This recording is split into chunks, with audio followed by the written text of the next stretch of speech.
This is Infection, the survival podcast recorded live on Tuesday, May 28th, 2019, episode 228.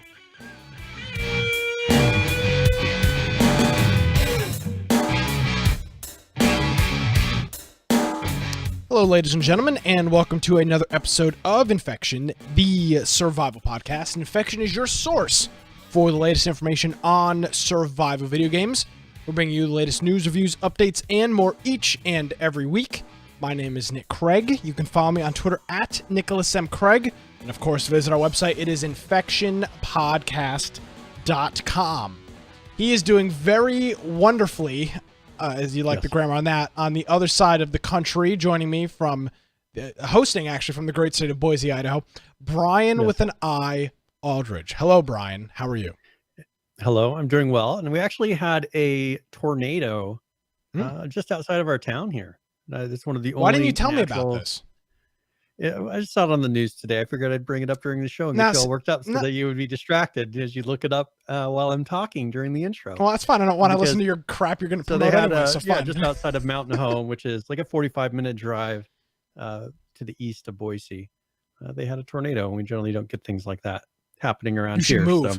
Get out of town. It's going to hell. Hell in a handbasket. Get out of town. Pack your bags and leave. We have had crazy weather. I know that they've had all kinds of crazy things across the country, but for 2 or 3 days, just thunderstorms, and I'd be sitting in here and you could just feel the house rumble. Well, there's a very strong there's a lot of cool air aloft, and that's merging with this really strong trough out in the western part of the country, which is causing all of these crazy storms that we've seen over the past like 11 or 12 days. So yeah, there's lots of cool air feeding all that stuff, and it's been pretty wacky and wild. But this is not the weather podcast. This is for the weather as podcast. Much as you would like it to be. Yes, no, not really. I watch those. They're kind of boring. But this is the Infection podcast. We talk about video games and get paid by Epic Games. So go ahead, Brian, and tell us more about Epic Games and what you're doing. Oh, yes. So I've been developing in Epic Games. If you want to get more information, of course, it's Unreal Engine, but at Boise Computer on Twitter, and then my blog, biteoftech.com, which has a link to my YouTube channel, which is all about working with things with Epic Games. Is that $5 or just got $5 more? Okay. If you want to go to our website, infectionpodcast.com, on the right-hand side there, we have a link for our Discord server, and that's a good place if you want to hang out with everybody, play some games throughout the week, or perhaps you want to submit news topics to us. The Discord server is the perfect place to do that. And it's a free app for mobile. They have a desktop version, and they also have a web-based version. So if you don't want to, if you're one of those people that just don't want to even install an app on your computer, you can run it straight out of your web browser. We also have our Steam group. If you want to get a notification right before the live show starts, and we do that here every Tuesday. So Tuesday, right before the show, you get a little notification from Steam, and you can join us live. We have our YouTube channel, our Twitch channel, and then all the audio forms on there. So you can click whichever one pertains to your device or how you want to watch or listen. And then show notes for every single episode that we've done up to this point. So this is episode 228, and we have show notes for every single one of them. So anything that we talk about today, if you're like, hey, I'd like to see the source for that, or I want to see that video, maybe I'm listening, you can go to our show notes and we'll have all the links there. I do want to say, you mentioned our YouTube channel. Or I should say, you and I played XERA on Friday, and we'll talk about that a little bit later on. But we did upload, I think it's the first time I've ever done this. So we streamed it on Twitch. We played for like 3.5 hours, and that video's up on YouTube. You probably don't want to sit through the whole 3 hours, but if you're interested in XERA, we'll talk about it again on the show. If you want to like just go back and look, you can just scrub through that 3 hour. From like an hour 15 onwards is pretty good. And you can just go ahead and scrub through that, and you want to like hear a real raw Brian and I in our not produced element. We were just kind of hanging out and shooting the breeze and playing video games. So that was cool. And I don't think we've ever uploaded stuff like that before. Maybe we should. I don't know. If you search XERA Survival on YouTube, it's like the 4th video that comes up. So. Well, we can see, we should just see if it actually gets some views, if people actually make comments on it, whatever it is. If it seems like it's worth it, we can do it again.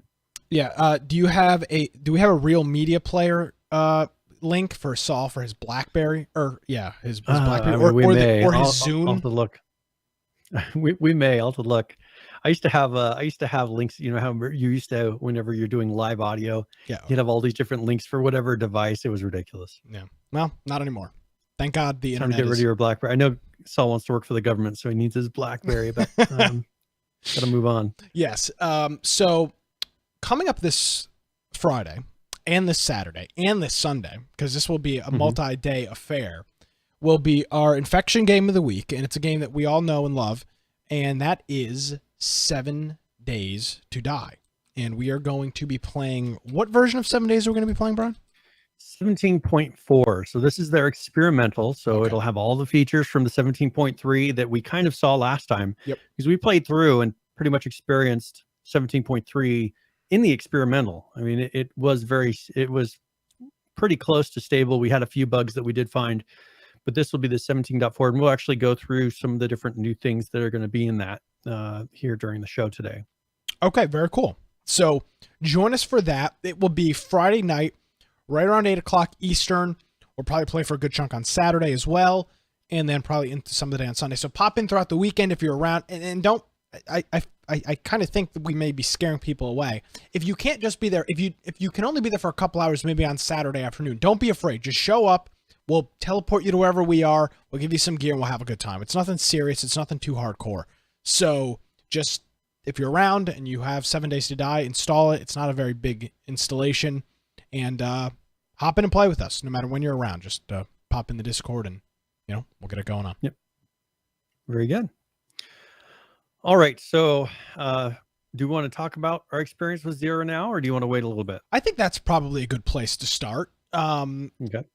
So we talked about this last week, and XERA Survival, which is a PvP, PvE centric. It's called a survival game. I saw some people arguing online that it's not survival. And Brian, you and I have documented this extensively, that the term survival game has kind of morphed into who knows what it means. So there's not a real clear definition of what a survival game is. In my textbook definition, it fits the bill of survival just like a lot of other games. It's got a lot of those survival elements, but they do have a quick... we showed an early access promotion to the launch last week, I think, something like that. And this week, we got a new video. This is their actual early access trailer. And something interesting about this trailer, Brian, which I like, is that it's narrated, which is something that as we're noticing more and more as we did our survey a couple months ago, that a lot of people listen. So I appreciated the extra work they went through to have this trailer narrated. So here is the XERA Survival early access trailer. We'll watch that, and then we'll come back and discuss.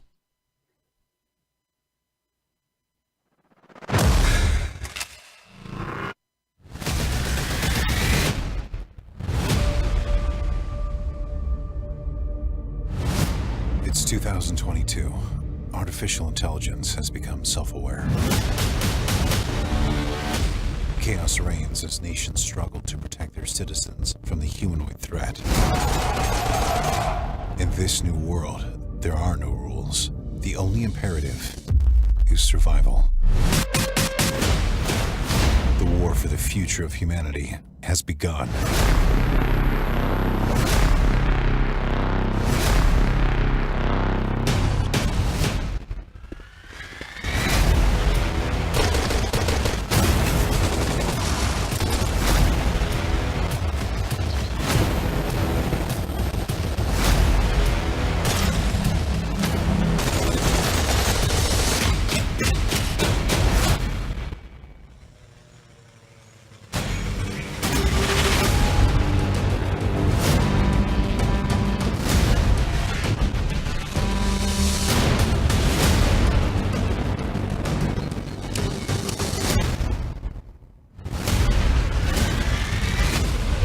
XERA Survival, now available on Steam.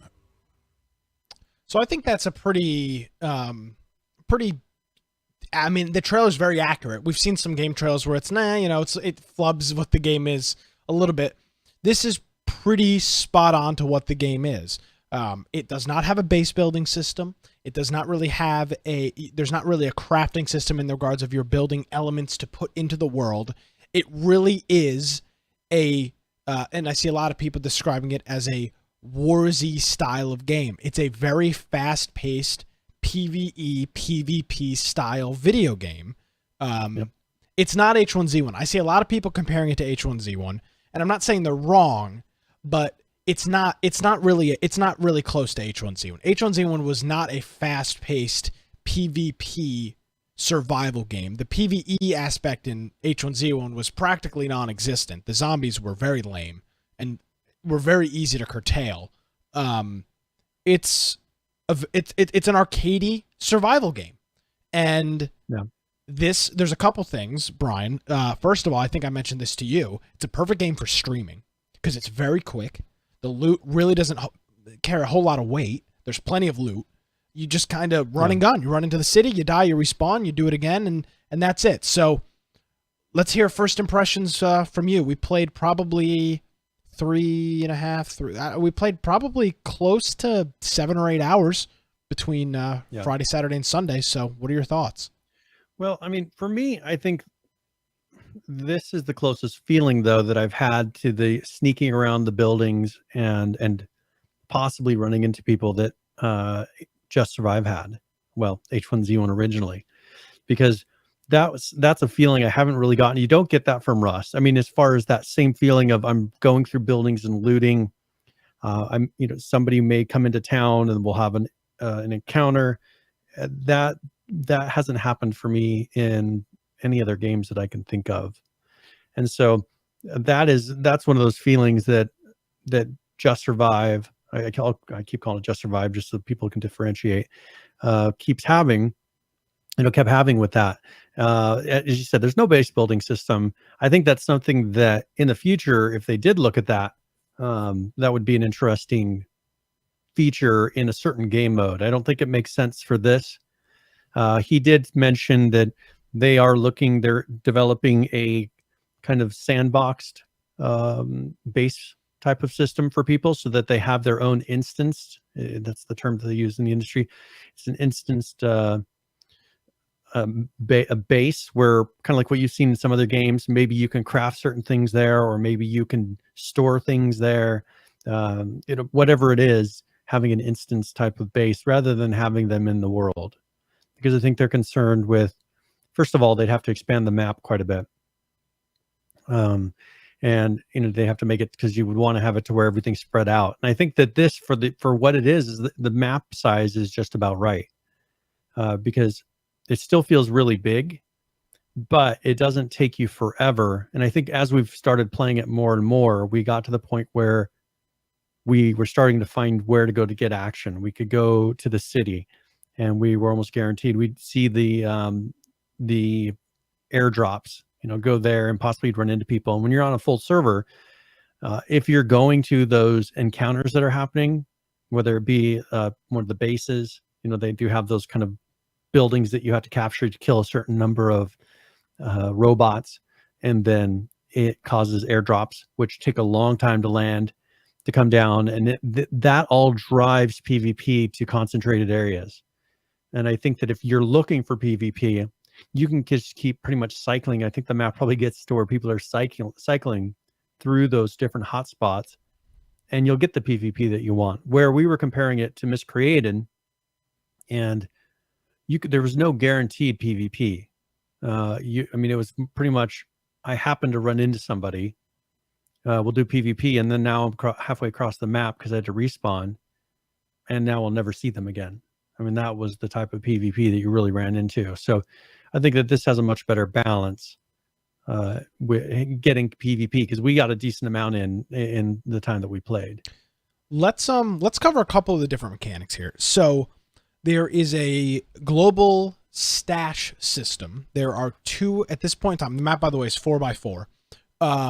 There are two military installments that are safe zones, and inside of those safe zones you can talk to a trader and store your loot with said trader. Let's see, and that is interchangeable between servers. So If you then log out and log into another one of their servers, that loot that's at the trader, you can then withdraw it and have it. So it's kind of like, Miscreated. We talked about the system and how they had the coins and everything.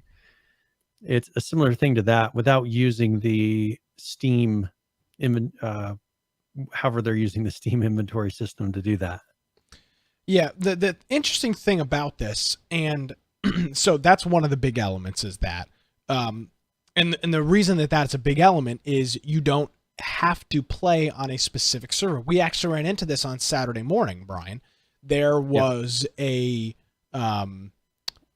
we wanted to play together, and the server that we played on Friday night was full. I was on, you couldn't get on. So I went to the trader area. I put all of my items in the global stash. I logged out, and then you and I hopped on a server that was half populated, and I was able to just run back to that military installment and grab all of my loot. So on that aspect, it allows flexibility. You're not locked to Walker Empire or one of these servers that is standard in a game like Miscreated or H1Z1 or any of those other games. Rust, you're locked to a specific server. You don't have to worry about that. So that's a very interesting mechanic of it. And that's one reason why you wouldn't want base building in a game like this, is because you're then not mobile. Yeah, you can't. Your base, your base would be locked onto one server. But I mean, if he goes with what he had mentioned, the instanced approach, your base wouldn't really matter where it is. It's not on a particular server. You have a home, right? A home base that you're using, and you would be able to move between servers, and your house, it doesn't matter. Like, it's all the same world to you. You can go from your house to that world. You'll just have different people to PvP against. So we've got that element that's in there.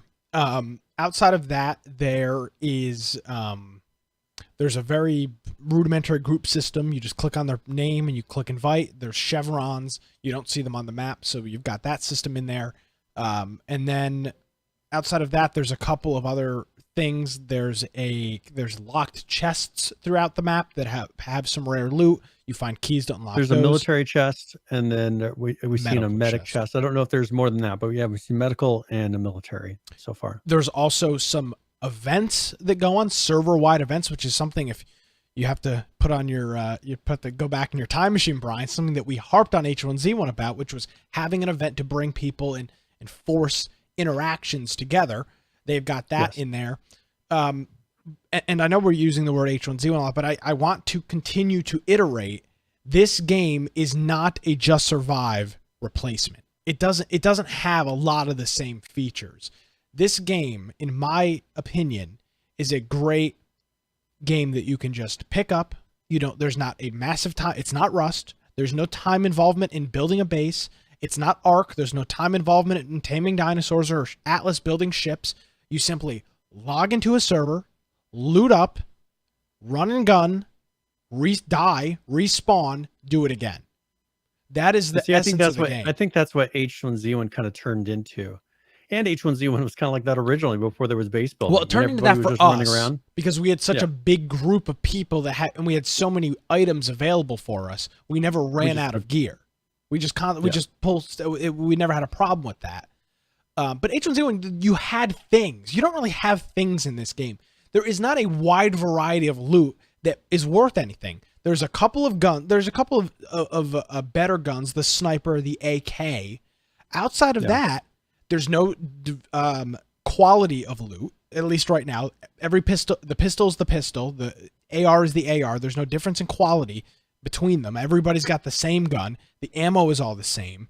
There's no building materials per se. You're not collecting wood or nails or scrap metal to build a base. You're not farming with fertilizer. There's none of that stuff. You pretty much are collecting ammo, guns, food and water, and cloth.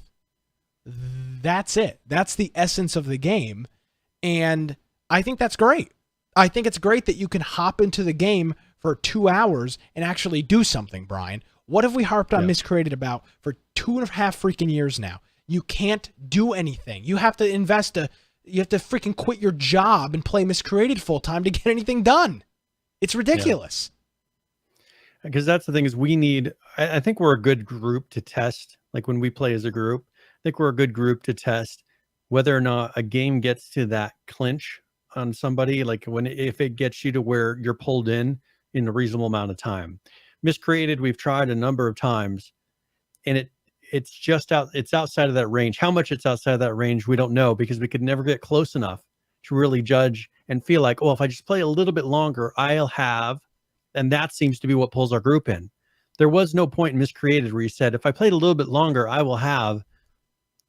There was nothing. I mean, what can you name one thing? I mean, No. The bases never felt like we were either obtainable, or when we did obtain them, they just disappeared immediately. And so there was never that point of, I want to build a bigger base. We just wanted to build a base that wasn't destroyed the next day. It's just, I think that for a game like that, the base building and all that's kind of hurt it, because people are wanting to do more and they realize they can't. I think with a game like this, keeping the focus, if they're going to keep the focus on PvP, which I think is the primary focus, with, as you said, there's story elements to it to kind of drive it forward. But I think that they just need to keep it focused on that, so people continue to PvP and they don't go hide in bases somewhere and do all these side things. You need the numbers, all the people on the server continually attempting to do PvP, or at least moving around the map and get gear, in order to keep this kind of a game alive and thriving. And I think that so far that's what it's doing. I mean, everything lent itself to combat situations, either going and looting, or going to the different special events that they had. It all drives you to combat. It does. It absolutely drives you to combat. And that is something that is, for example, Brian, we just talked about, we're going to be playing 7 Days to Die this weekend. And we are going to have to invest a copious amount of time over the weekend to accomplish something in 7 Days to Die. That's fun every once in a while. You look at a game like XERA, I kind of see XERA in the same way as I see a game like Call of Duty, where you can just log in and play. And with the global stash system, it allows you to keep, at least at this point in time, it allows you to keep a couple of respawns worth of loot in there. So you can literally die, respawn there, and be geared back up and ready to run back into another firefight. You aren't spending... Now, it's not if you SCUM. do that enough times, you're going to run out. Yeah, but then you replenish it over time, of course. Yeah. That's what I'm saying. You keep putting, when times are good, you keep putting a little extra away, and then you'll have enough for when you get into where maybe really crazy PvP and you keep dying a couple times in a row, it allows you to stay in the fight a little bit longer. I just think it allows you to... This is a problem I have in video games, Brian, and I think a lot of other people fall into this as well. You play the game too conservatively. You're so worried about your loot that you don't do anything with it, because you're so worried about losing your gun or losing your ammo or losing your bandages, because it's such a hassle to get that stuff. Ark is like that. Atlas is like that. Rust is like that. We experience that in Rust. We're hiding our guns in our base. We log off. We don't want to use the guns because we'll die with them. But then we log off for the night and somebody raids the base and takes everything anyway. So we spent the time getting the gun and we weren't able to use it because we're just playing too conservatively, because it's hard to get loot. Not the case in XERA. You and I are just running. You and I, when we played Friday and Saturday, we're just running and gunning. We're just walking into whatever hotbed. We hear shots, we're running towards it. Now, some of that is probably the new factor. I'll give you that. But just in general, it was refreshing to play the game and not have to worry about, when I die, I've got to spend 45 to an hour and a half, 45 minutes to an hour and a half looting back up. It doesn't take that long. It just doesn't. Well, and in Miscreated, we almost always quit after a death. I mean, primarily we'd have an evening going. Everybody would get wiped, and we just say, all right, we're done. And we didn't really have that at all. I don't remember us doing that at all with XERA. No. I think when we logged out, it was because we went back to the main base, one of the main base areas, and we logged out there. Yep. There was never a rage. We didn't rage quit once, I don't think. No, there's definitely when I ran over you with an ATV. Yes, there was no rage quitting in there. So overall, how would you rate XERA based on our little play experience Friday and Saturday? I mean, for me, I personally really enjoyed this style of PvP, and so this kind of it's not a Call of Duty to where it's just crazy. People are just learning. I mean, there were definitely people who were much better shots than I am in this. I'll give you that. But I felt like it was consistent enough to where we were getting kills in, and they were getting kills in. And so personally, I really enjoyed that. And I think that I said it before during, after the live stream, that I felt like this is the closest experience I've had in as far as the gunplay, as I did back in the H1Z1 days. Just having some good back and forths in an open world. I can't think of another game that we've really had that with. I keep hearing about games that are going to do this, Mavericks and things like that. But soon, TM. Yeah, I haven't really felt it in any other games. Rust is a very different game. It doesn't have that kind of a gunfight combat. I mean, it's mostly bows and arrows and then crazy weapons, that are not very accurate. And so I think this is the closest that I've had to that feeling of when I was playing H1Z1, running around and just trying to find someone that we could shoot. I mean, what other game have we played in the last year that's been like that? I just can't think of another one that's really like this that wasn't a BR. Well, that's it. And Head Neo in the chat is saying, I love a game that I can pick up and drop. It feels like so many games today are built around dedicating huge amounts of time to it. And I agree with that sentiment. And I frankly, Brian, do not want to invest a whole lot of time in these games. I've been through it. We've done it a whole bunch of times. It's fun to do 7 days to die every once in a while. It's fun to do Miscreated every once in a while. For me, it's fun to do Rust every once in a while. But you can't play these games on a semi-regular basis and have any fun, in my opinion. You've either got to be kind of all in or not, because that's just the style of the game. This game you don't have to be all in. You just store your stuff in the loot area. You don't have to worry about in the storage area. You don't have to worry about somebody building a base and having a better base than you and being able to snipe you from their base. It's the gunplay is as fair as you're going to get. There's no crazy advantages based on locations on maps or anything like that. It's just a very, and I'm not, this is not a demeaning term. It's just a very simple PvP game. That's what it is at the root of the core. I'm not saying the game is easy or not. I'm just saying at the root of what the game is, it is just a simple player versus player experience. There's nothing crazy about it. It's just simple PvP. Yeah. And why? But we've gotten so far away from that with all these crazy ass mechanics in every other game that it's refreshing just to get back. And Josh and his team at Spotted Kiwi have just made a simple, regular PvP game that also has got robots that run around and try to kill you, and that's the PvE experience. But the concept of the game itself is very simple. This is not some groundbreaking new idea. But everybody's making everything so freaking complicated. Look at Mavericks, for Christ's sakes. Or look at Apex, for instance. Oh my God. Everybody thinks that Apex, they look at that and they say, oh, games have to be this complicated. I think people, there are the few that want to learn every little detail and get it to where they're doing all these crazy things, learning every little thing and using all the tricks. But your average player, I think, really wants to just run around and shoot people and not have to worry about, it's nice to have all these ways to escape in a BR, with Apex, but I think after a while people kind of get tired of it, or there's some bug that makes it to where, one class is more stronger than the other. This is just a very even, all the characters are the same except for what gun you maybe happen to be wearing, or maybe what helmet or what body armor.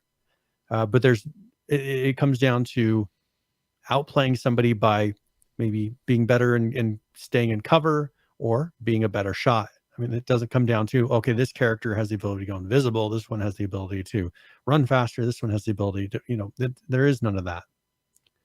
It just comes down to straight up PvP. And that's why I say it's very much for me like H1Z1, because that's what that was to me. Yes. It definitely has got that feeling. There is just something, and Nisco's saying it, arcade game is for lazy gamer. Yeah, that's me. It's me. If I don't want to play the game for a week, I want to be able to do that. You can't do that in Rust. You can't do that in Arc. You can't do that in Atlas. You can't. It's just not an option. Well, and I mean, one thing I'll point out, there's been some articles about this new WoW classic that they put out. Yeah, a couple weeks ago. And how, yeah, they put that out, and all these people are complaining, saying, we think that the damage, we think that you guys accidentally made it too hard. Right. And they're saying that the NPCs are doing too much damage, and all these, they're listing off all these things that are messed up in the classic that aren't like the old one. They're too hard. And well, okay, no, you know what? That's actually changed. It has become a more casual game over time. And when I remember it was that hard. It was an incredibly hard game. But you know what? There's no way I'm going to commit that amount of time to it anymore. I've become more casual, and I don't have the time to dedicate crazy amounts of my life to doing a game like WoW Classic. I mean, just doesn't make any sense. And I think that that's your average person now. I think they just want to log in. They want to run around PvP for a while, log out, and not feel like they have to. Even H1Z1 took it too far with having to do the whole corn harvesting thing, and us having to be in at all hours, because waking up at possibly 3 o'clock would in get the morning. raided. Yeah. I was on the phone with our buddy Lance a couple weeks ago. In China. I was on the phone with our buddy Lance a couple weeks ago, and he's like, we were talking about it, we were reminiscing about H1Z, and he goes, it's funny. One point, my wife asked me, like, you're waking up at 3:30 in the morning to go collect virtual corn on a virtual video game to do what? Yeah. She's like, you're waking me up in the middle of the night with your alarm to collect corn in a video game. And when he said it like that, I was like, damn, like we're crazy. But this game doesn't. You don't have to do that in this game, Brian. You can say, okay, guess what? I'm taking a 10-day cruise to wherever the hell. Go, come back, and you can log in and be as competitive as you were 10 days prior. And that is what is nice about a simple game. Again, not a demeaning term. It's just the fact that the game itself, the concept of the game is just very simple. PvP. Well, PvE. I think that there are there are players. There's a minority of people out there that are for whatever reason in a position to where they want to dedicate huge amounts of times to video games, to maybe a specific video game. Yeah, I mean, there are people that are in that state of mind, but you know what? I think there's a lot of people that aren't right now, especially. And I think that head neophyte, he's my friend Dave. He says, I acknowledge some are lazy gamers, but I'm a gamer who has been playing PC games since '96. I have 3 kids, a full-time job, cars that need repairs, a house to maintain. I just simply don't have the time. Yeah. Which is exactly it. I'm single, don't have any kids, work, refuse to cook for myself, and I'm also a lazy gamer. I don't have any excuse. But at your age, I mean, I had a lot more time personally. Yeah. And so I dedicated a lot of time to WoW and things like that. How much? Yes, how much were you playing WoW in your heyday of playing WoW? I would probably play about 10 hours a day. That's a full-time job. 8 to 10 hours a day. Yeah, that's what I'm saying. Because the thing is, I would have to gather. It was much harder back then, right? I would have to get the materials and everything for the raiding that night. So I'd be out farming for gear or farming for materials and doing all these things for hours leading up to the raid, right? So that'd be like 4 hours of preparation. And then I'd have to do it probably about 4 hours plus of actual raiding. So depending on, whether or not the raid started on time and all these different things. And then I got to the point where I was then with my alternate characters. I had 6 maxed out alternate characters that were all running other people through the exact same raids throughout the week. So we'd finish at the beginning of the week, and then throughout the rest of the week, I'd take all these other groups through with my other characters. And I don't have time for that. Like, honestly, there's no way I could stay married and do the things that I do and do that. But, I was in a position in my life at that time where that's what I wanted to do. And I chose to do it. But I was a minority of people. There's not very many people that could do that or would do that. I think that for some reason, and I don't want to just keep beating the same horse over and over. I just think for some reason we have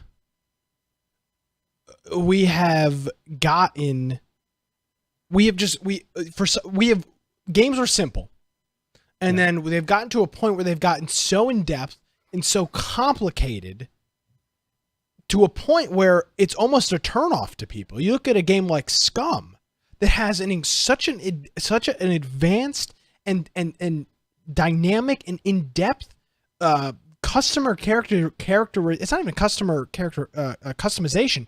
Like you are controlling blood pressure and everything with your individual character. Atlas is the same way, where you're eating vitamins to balance vitamins out, to you lose your vision, or I mean, it's gotten so complicated that it's a turnoff to people. And maybe I don't know this. I'm just kind of, this is just flowing off the header. We don't do a whole lot of prep for the show in terms of this stuff. Maybe this is an indication, depending on the success of this game. We'll talk about it here in a little while. Maybe this is opening up the possibility of simple games. Brian, you know what I've been playing this past week as well? Worms. You and played it a little bit too. Worms, the old Worms games, very simple. Yeah. We had a really good time, but just a very simple game. I mean, I've played it for hours. It's very simple. A game that you don't remember, but there was an old DOS game where there were two monkeys. And they're big apes. No, and they would toss bananas. They would toss bananas to each other. And it was pretty much the same concept as Worms. But you would lob this banana and you would try to hit and destroy the other monkey.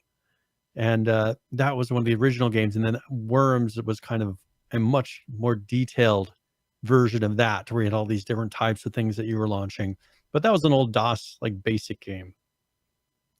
Just sorry, reminiscing for people that may remember. No, but do you think maybe that a game like XERA, in some regard, can push the narrative's not the right word, push the industry and maybe push the users back to more simple gaming?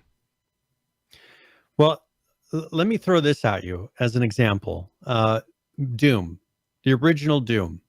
Would you say that's a very simple game?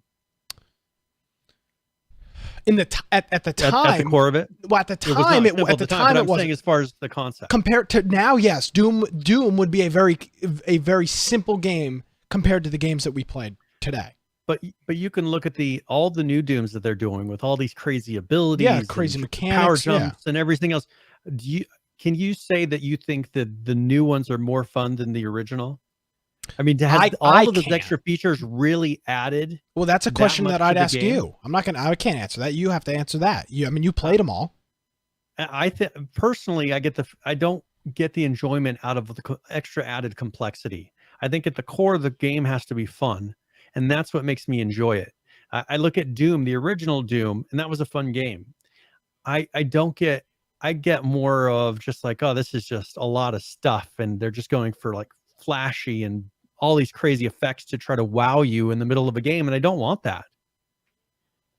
That's something that I just personally, I enjoyed the simplicity of working through levels and shooting people. And I think that they've added so much because they always just have to do one more extra feature, and they have to do one more crazy kill and one more crazy gun that does this one more crazy thing. And I think there is a point where it starts to hurt the brand a little bit, and people just like, I just don't have, there's so much stuff there. I can't just pick up the gun and get the game and play like I used to. Because all the old games you could pick up and play. You maybe would learn the level more and you get better at it. But it wasn't, oh, I have to know the secret move and I have to know all these secret, how these weapons do in these particular ways. I think they've gone a little bit too far to where they're trying to add so much complexity, and they've left the concept of a simple game behind for a lot of franchises. Agreed. All right, we're gonna end up going way down. We're way off topic. No, we're not way off topic. But we've got a lot of news I want to get into. So I do want to say though. So XERA Survival, it's available now. You can purchase it through Steam. It's $19.99, but you can also purchase it through XERA's website directly. And if you use our link, which is infectionpodcast.com/XERA, XERA, not Z, XERA, you purchase it through there. Part of your purchase goes to us. And then the rest of it obviously goes to the folks over at XERA that make the game. So I personally, for $19, and we talked about this a little bit on the stream that we did, $19.99 is a good price point. It's almost the throwaway price I see for a game. $19.99 is the price that you're willing to risk for a game that you might not play very often. I've spent a lot more on games I've played a lot less. So the $19.99 price point, I think, is right in that sweet spot of if you're on the fence, it's not going to break the bank, and in most cases, unless you just hate the game, you'll get your $20 worth of value out of the game. Yep. So yeah, and I think that, and we definitely had a good time this weekend. So, all right. Speaking of, we were talking about WoW a little bit. That there's been now official designation of gaming disorder. Yeah, I'm mentally ill.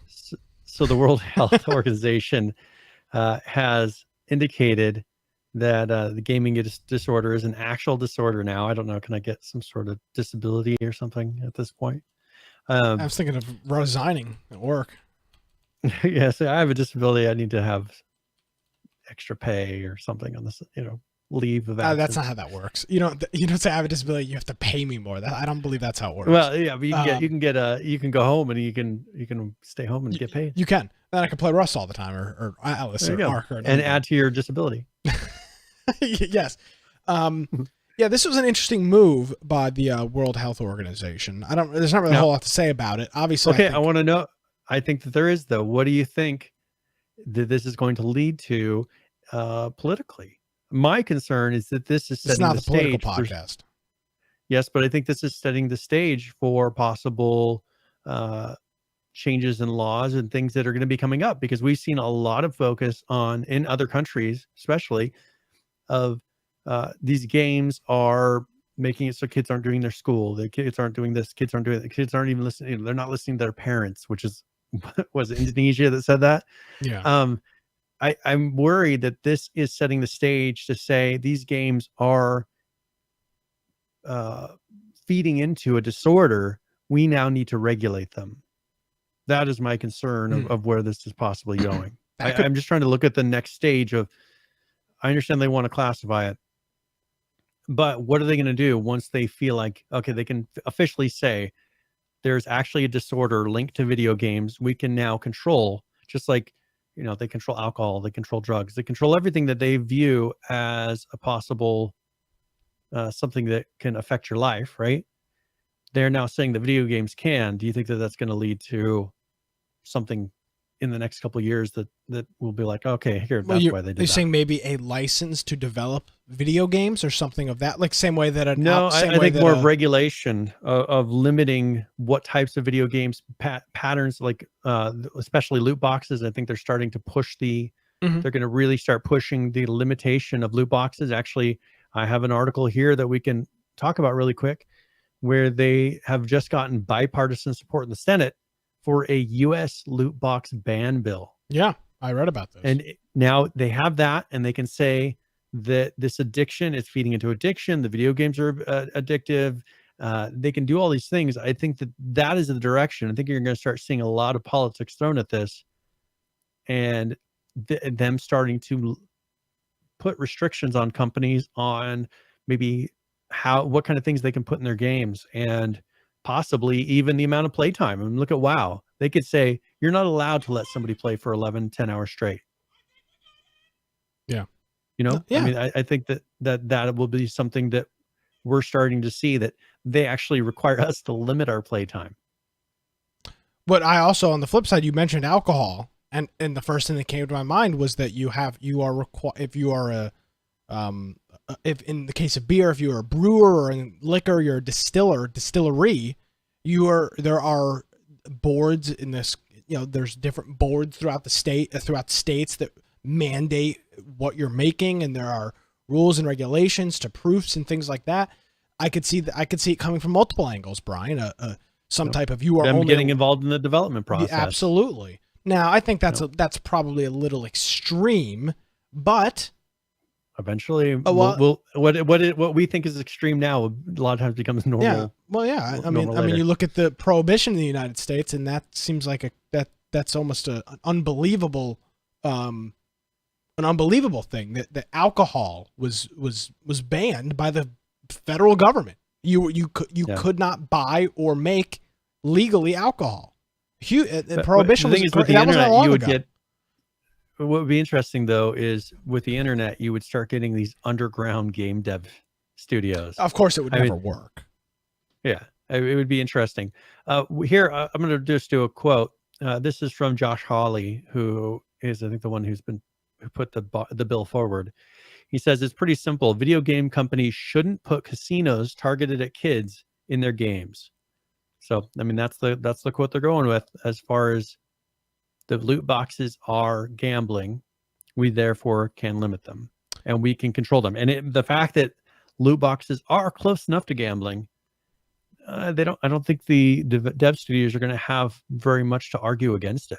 I mean, the fact that it's the same, pretty much the exact same as a slot machine in a casino, loot boxes are pretty much the exact same concept.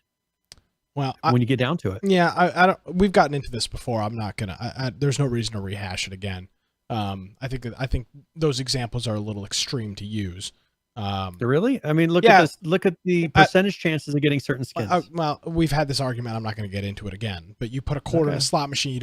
There is a very high chance you walk away with nothing. You buy a 25-cent loot box. There's not in most games. You get something. It may not be something you want, but it's something. So I mean, the argument would be that, okay, well, if you make every slot machine return a penny, then it's okay. Again, I think that's just a broad overgeneralization. It's the exact same thing. Those skins that you get, you're getting 100 of them. You get 100 of them, you get $1. Okay. Well, I think it depends on the game. It depends on the circumstances. I mean, no, I don't follow that at all. I think that's a ridiculous argument to make. It's that casinos and loot boxes are the same thing. I think that's slot machines and loot boxes. Okay, well, I know, but I'm pulling this guy's quote, which is casinos, and there are slot machines. Well, in casinos, I mean, he's taking it, but no, he's not. He's not. If slot machines are in casinos, Brian. He's not taking it any farther than you are. It's the exact same thing that you're just saying. But I'm saying it is a very similar concept. It's not a game of skill. It's not like poker or certain games where you actually have some skill in it. You are pushing a button and seeing what comes out. Yeah. And whether or not they give you a coupon, a little ticket that says you can redeem this for a fuzzy animal at the end, it's all kind of the same thing. Okay. Well, I'll I mean, I disagree with you, but we've done this half a dozen times on this show. I don't think it's interesting. Interesting to get into again. So if you're interested in that, we've done it before. We've just got so much to get into tonight. So yeah, this will be good. Well, good. Hopefully then that'll be good. So hopefully because of loot boxes, video games become regulated, and whatever the government wants you to play is what comes out. This is a real good direction. We'll turn it to Australia. Yeah, well, it'll be good because God forbid, there's loot boxes in video games. So good on you. Keep pushing it, video game industry. Regulate yourselves out of existence. It'll be a good old time. Hop aboard the train. I mean, it's just people are stupid. So, well, we'll see. I mean, that usually when you start seeing these little things pop up, I'm sure here a year from now we'll have some very clear examples of it. Yes. So one game that kind of popped up, speaking of, Wild West Online has rebranded. So you remember, yes, Wild West Online was kind of in the whole preparation for Red Dead Redemption. Yeah. And the HBO series Westworld, they had this generally cowboyish theme going on where people, and this is Sergey who puts these out, who kind of always bases it on, when zombies were kind of a cool thing with Walking Dead. Walking Dead, yes. They went forward and put out threw together a game and put it out really quick. Smart move. So now they're going through and they've rebranded the Wild West Online to New Frontier, which is a steampunk and alien monster game. So it's still in the West, but there are big steampunk and aliens and everything else. So this don't buy. This is do not buy. Now been, and they've also they've remade the game into 2 titles. So they have a battle royale and then a survival tile. So Magnificent 5 is the BR, and then they have the survival title, which I think is the New Frontier. So it's impressive that people will buy this and do play these games. It's always the same game. The thing though is when you look at the mechanics, it's pretty much the exact same game that's reskinned. Yeah, it is the exact same game that is reskinned. It's a great business not really model. Anything that's changed about it. Yeah, I mean they're pumping them out. But every single one of these is flopped. that I can think of. I don't remember any Of of course the, they flop. They're just, you take a Wild West cowboy game and go, well, cyberpunk and futuristic things are popular now. Let's add mechs and other steampunk things like trains that pump a lot of steam out. And Yeah. you've just changed the whole concept of the game. Excuse me, you haven't changed the whole concept of the game. You just added new crazy things around the game. It doesn't really make a whole lot of sense. So I mean, they're trying to visually change it a little bit. So they've got like these electric towers that I guess draw, probably based off of kind of what Tesla was doing, draws electricity out of the sky, probably so they don't have to come up with a way to really generate it. And then you have the oil towers that are, you know, pumping oil out of the ground. And then you have these big, huge mechs, which are very similar to, if you saw the what's the Will Smith movie? Independence Day? What? No, the West one. I don't know. Remember he sings No. he sings a song. I don't know that one. Wild Wild West. That's why I think it's called Wild Wild West. Oh, okay. I'm not a movie person. And it had, actually, I think it had this. There you go, Firebomb, Wild Wild West. It had one of those big steampunk things in it, just like they have in this. It's like he watches movies and sees different things and pulls concepts out of all of those to put in the game. Hey, and if you can make a couple of bucks quickly, I mean, go for it. We need regulation. Only certain video games should be allowed to be made. Mm-hmm. As I say sarcastically from the corner. All right. So that's Wild West Online. You can go check out the website, playwwo.com. But as Nick said, beware. Watch Seriously. some Steam or some Twitch streams or something of people playing it, so you get a good idea of what it really looks like. Well, Brian, we've been you know, after all, this is a survival game podcast, and we are going to be playing this game this week, and that is 7 Days to Die, which is probably one of the hardest core survival games that is in our little sphere of things that we talk about. And this is actually going to be one of the versions that are going to be the update that we play. So we're going to be playing experimental 17.4, and they've released their 17.4 experimental B4, which is the most recent version of it. And we're just gonna, I don't know how much of this we want to go through, but let's just look at a couple of things that they've added here. They've done some things with different graphics presets, including reflections, shadow, distance options that they've added in to help those things. They've added an ultra graphics preset and an auto move console command, so they've changed how some of that things work. The GFX command line default permissions has been changed so that all clients can use that and change the graphics via the command line. A couple of fixes: explosion kills don't yield experience. Molotov burning kill only giving XP for the first enemy, not a whole group of them. Trader has problems with opening times, which is a big issue. Launcher not supporting macOS X versions above 10.14. And then less than. Excuse me, less than 10. Under 10.14. Yeah. Zombies don't damage clients after they've changed their appearance on peer-to-peer games. So that's just when you're running a local game with another friend. It was very difficult to harvest pigs, and then a memory leak that caused client game crashes. There's a whole bunch of known issues that are in there. None of them appear to be ones that existed from 17.2. I mean, from the 17.3 experiment or 17.3 experimental. So the pre 17.3, like Trader Jen has a deep voice. I don't even know why. It's not really even an issue.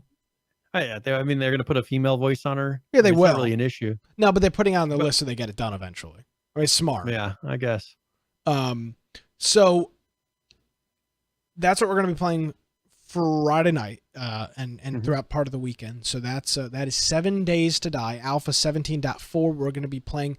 To get the experimental, from what I remember, you have to install the experimental build. So you have to right click on it in Steam, go to properties, betas, and then hit the drop down. There's a little drop down where you can choose the experimental build. So we'll do that, plan on that for Friday night, and we'll have a good time with that. So that's 7 days. Yeah, we always enjoy it. And that's one of those, we were talking about Miscreated before. This one has it to where there's an initial hump at the beginning of the game you have to get past.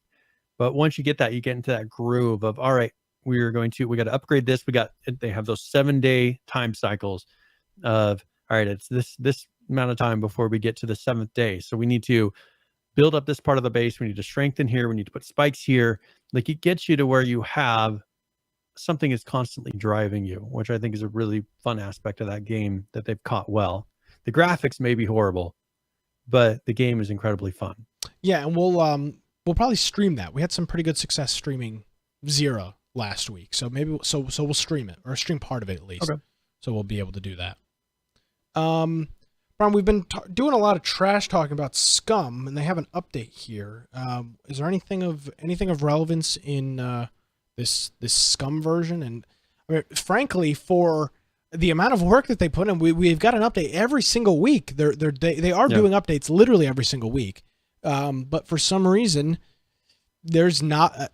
I haven't heard anybody talk about this since it came out. And when I say I haven't heard anybody talk about it, I mean not a single person in our group has mentioned it. Nobody's playing it on my playlist. Yeah, nobody. So they added a new sniper rifle. So they got the M82, 3 different skins on it. You know, a desert black pristine and a snow skin.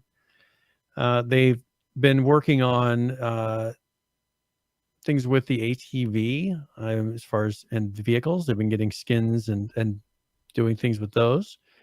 They've done a lot of things to make it to where you can go diving in the ocean and having like a mask so you can swim around and see underwater, because they have coral reefs and they have a lot of stuff in the world. So you can find those. They have shipwrecks now, so you can use those diving masks to go around and search shipwrecks and swim around them. They added a explosive head, so you'll find they have these heads that I guess have explosives in them, and it's like a big grenade, I guess, that you can do. They've been doing a lot of stuff with the archery achievement system, so you can go through and get a lot of achievements from doing things with archery. They added some music, which was kind of strange. It's like a death metal music that just doesn't quite match. I don't know. You could try playing a little bit of it if you wanted to. I don't know if that would get it. I'm not going to play it, but I disagree, Brian. This is the developers that on Christmas that you were pissing off of a barn and they wrote the logo in piss on the in the snow. You should play can you play 5 seconds and get away with it? I mean, I can. I just want imagine you're in this beautiful open world. Hold on. And then just like 5 seconds, and then you hear this coming out as you're moving, God rays coming through the sky. It's just a little intense for me. I just can't imagine a point in the game where that really makes sense. Okay, but again, I will say these developers are kind of crazy, and they do very outlandish things. And again, I use the example of Christmas time. The trailer is a guy's member hanging out, and the trailer is a frontal view of a blurred thingy, and he's pissing scum into the snow, and he's writing it in pee, and that's it. That's literally their Christmas trailer. And thank you, Donnie, for the resubscription here to Twitch. We've got a couple of other people we need to thank as well that we'll do here in a little bit. So no, this is not shocking to me. Here's the thing. Yeah, so my main thing is I understand that they do weird things and they do kind of crazy things, but unless they can create a scene or an instance in this game to where that makes sense, like if you could get it to where there's some high action scene, you're running and crazy stuff's happening, you're trying to get away, in very scripted games where you can control, okay, now you're running and you have to jump over this and you have to get around this, that kind of music can make sense. I think they're going to have a hard time really getting that a moment in that game that matches that intensity of music. It's going to be very odd to me. It's just going to be that screaming in the background. Okay. And I'm just going to be like, all right, can I turn off the music? Without getting into a full on argument with this, are you telling me that you wouldn't play the game based on something like this? I'm saying it's not going to affect where they play. That's the game, what I'm saying. So then, okay. I would want to. I'd probably turn down the audio for a while. Okay, which doesn't help with this type of a game. So then let me play with that point there. So that's the argument I would make. If it's not going to stop, if you're not going to not play the game because of it, then I would make the argument that it really doesn't matter. And it's just the developers putting their own little creative touch into the game, I guess. I mean, that's what I'm saying. If it was so crazy that like you couldn't play the game because of it, that's a different story. But it just, I mean, I just don't feel like it's adding to the feeling of at this moment. Unless they add something in that's a high intensity moment. I hear that music and maybe somebody donated it, right? Or did something. It's, they got Bandcamp and all this stuff.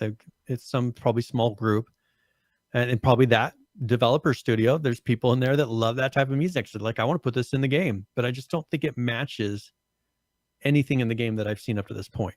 Yeah, I mean, there's no moment where that would make sense blaring when you're in this really desolate world.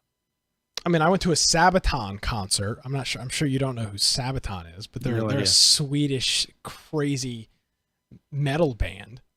I mean, it's more hardcore than that. I don't know. I just think for a game that's so crazy that has demonstrated multiple times just doing crazy things with their PR and whatnot, this is right up the alley of what I would expect them to do. And here's the thing, Brian. It's what I expect them to do, but not the game. I mean, frankly, they need to do stuff like this. They have to do something to try to gain any sort of attention. Because I don't know anybody. I don't know anybody that's playing the game, and I'll do a semi-current player for them. I don't have a graphic for them at the end of the show. I'll bring it up. I don't know anybody playing the game, and frankly, it was one of the quickest games I ever saw drop off of our list. It went from, and it's not poorly made either. No. That's the weird issue that I see with it. I'm not knocking the developers. Like, it's a wonderfully made game as far as the mechanics from a developer's point of view. Like, I'm looking at it, and everything works. Their 70 peak is the mechanics. Their 70 peak is less than 3,500 players. That's not good. This game has been out 8 months, I think. Yeah, something like that. Yeah. Now you'd make that, well, Miscreated's got way less. I understand, but like, Miscreated's not really putting out content anymore. Well, it's kind of, I mean, two very different games, and it frankly doesn't have great reviews on Steam either. Only 62% of the reviews are positive, so people aren't, jumping overjoyed about the game either. The SCUM is just a very weird game. I don't know. I'm thinking maybe in the future, they'll do something big will happen, and there may be some renaissance. I know a whole bunch of people that own it because it was only a $20 Long game. Dark. I mean, if you look at what the Long Dark did, Long Dark was just a very hardcore survival game that didn't have any story. The developers saw all the support that they got, as far as people that are interested in the concept. You know what? They came up with a game that I think is very well done now, and had a resurgence. And I think that SCUM has all of the basic, everything's covered as far as the base of the game. It could be something simple like them really opening up modding or something, because the thing I look at is the platform of the game is so good. It would be sad to me if it didn't become something. Agreed. The world's beautiful. The mechanics are great. I actually enjoyed the whole nutrient system as far as having to keep your character balanced. Once I learned it, right, it was manageable. Initially, it was difficult, but it became very manageable, and I didn't feel like it was a constant thing that I was having to worry about. And so I think that there is the possibility there, but they need to have a lot of story or something that's driving you through the game, because obviously people aren't appreciating it as just an open world PvP game like they did with DayZ, or I mean, yes, the mod DayZ, or with Arma, which right now that's kind of what it is, as far as it's that style of open world to where you just run around and you do stuff and you shoot things. But for some reason, people just aren't taking to it, and I can't figure out exactly why. I'm guilty of it too. I played it for a little while, and I stopped. Something wasn't there to drive me to it, even though it was a beautiful world. There definitely is a problem with a drive to a game like SCUM, and it's a very well priced game, $19.99. I don't regret purchasing it, even though I really didn't play it, because I think at some point maybe it will come back. So yeah, that's SCUM. We probably need to wrap around and do this I don't think we've ever done this for Game of the Week. Actually, we did. I think we did right when it came out. We probably need to wrap around and do it again. It's not. It wouldn't be a bad. I mean, it could be drastically different, and just nobody's going in there and giving it a chance. Yeah. They've added a lot of stuff. I mean, and it's. I think when you and I are a little extreme, it's like nobody's playing it, but for the popularity and the hype around the game, the fact amount of that copies that they sold. yeah, that's apparently what I look at. they've sold over 1 million copies of the game, and they're struggling to hit 3,500 concurrent players throughout a 7-day time period. Yep. And so that's what I look at as. I mean, if a game only sold 1,000 copies and 1,000 people are playing it, it's an incredibly successful game. That would be every single person playing it. Yeah, exactly. So I look at it, the total number of sales, how many people have they retained? If they retained a small fraction of that, that's not a successful game. If a game only sold 10,000 copies, but you know what, they got 8,000 people playing it, that's a good game. Even if they sold 10,000 copies and 1,000 people are playing, that's it. Like Miscreated, as much crap as we give them on their player numbers, they really haven't sold that many copies in comparison to a game like SCUM. I don't believe they've sold 1 million copies of Miscreated. I could be wrong. I don't know. I'd have to go back and look.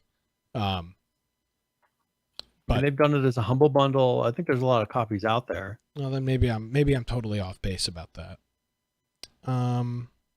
Steam size says between 500,000 and 1 million. So I mean, there you go. Yeah, and so I mean, there are people that own it. It's just not very many people come back and play it because I think it's such a niche audience. They've kind of we were talking about before. They've tailored it to such a niche audience to where your average player is just like, I just don't want to deal with this. It's exactly what we ran into every time we play it with our group. I just can't handle this. It's a little bit much. Yeah. So all right. Well, that's SCUM, and I do want to thank a few people that subscribe to our Twitch channel throughout the week. I want to thank our friend Unicorn Joe, Falcons Watch, Johnny Find, Joshua NZ from XERA, not a sponsor. Hit us with the subscription here on Twitch, and then of course Donnie Plays just a couple of minutes ago. So thanks to all those guys and gals for making our trip out to Seattle possible. Looking forward to that. That's right around the corner. We gotta probably start doing some planning for that. That is. Not that we haven't already planned, but I mean like planning out, our whole gear and all that stuff. So yeah, make sure we have everything that we need as far as camera and everything. Yes, sir. All right. Do we want to start the raffle? Do you want to announce what we're giving away today? I do. We are giving away 2 copies of XERA Survival, courtesy of the folks over at XERA, and Josh and his team. So two separate giveaways. So we're not giving 2 away at once as far as the one person. So Correct. We'll pull 2 names and give away a copy each. Yep. So if you join between now and the end of the show, Brian, I'd probably make it a low point giveaway.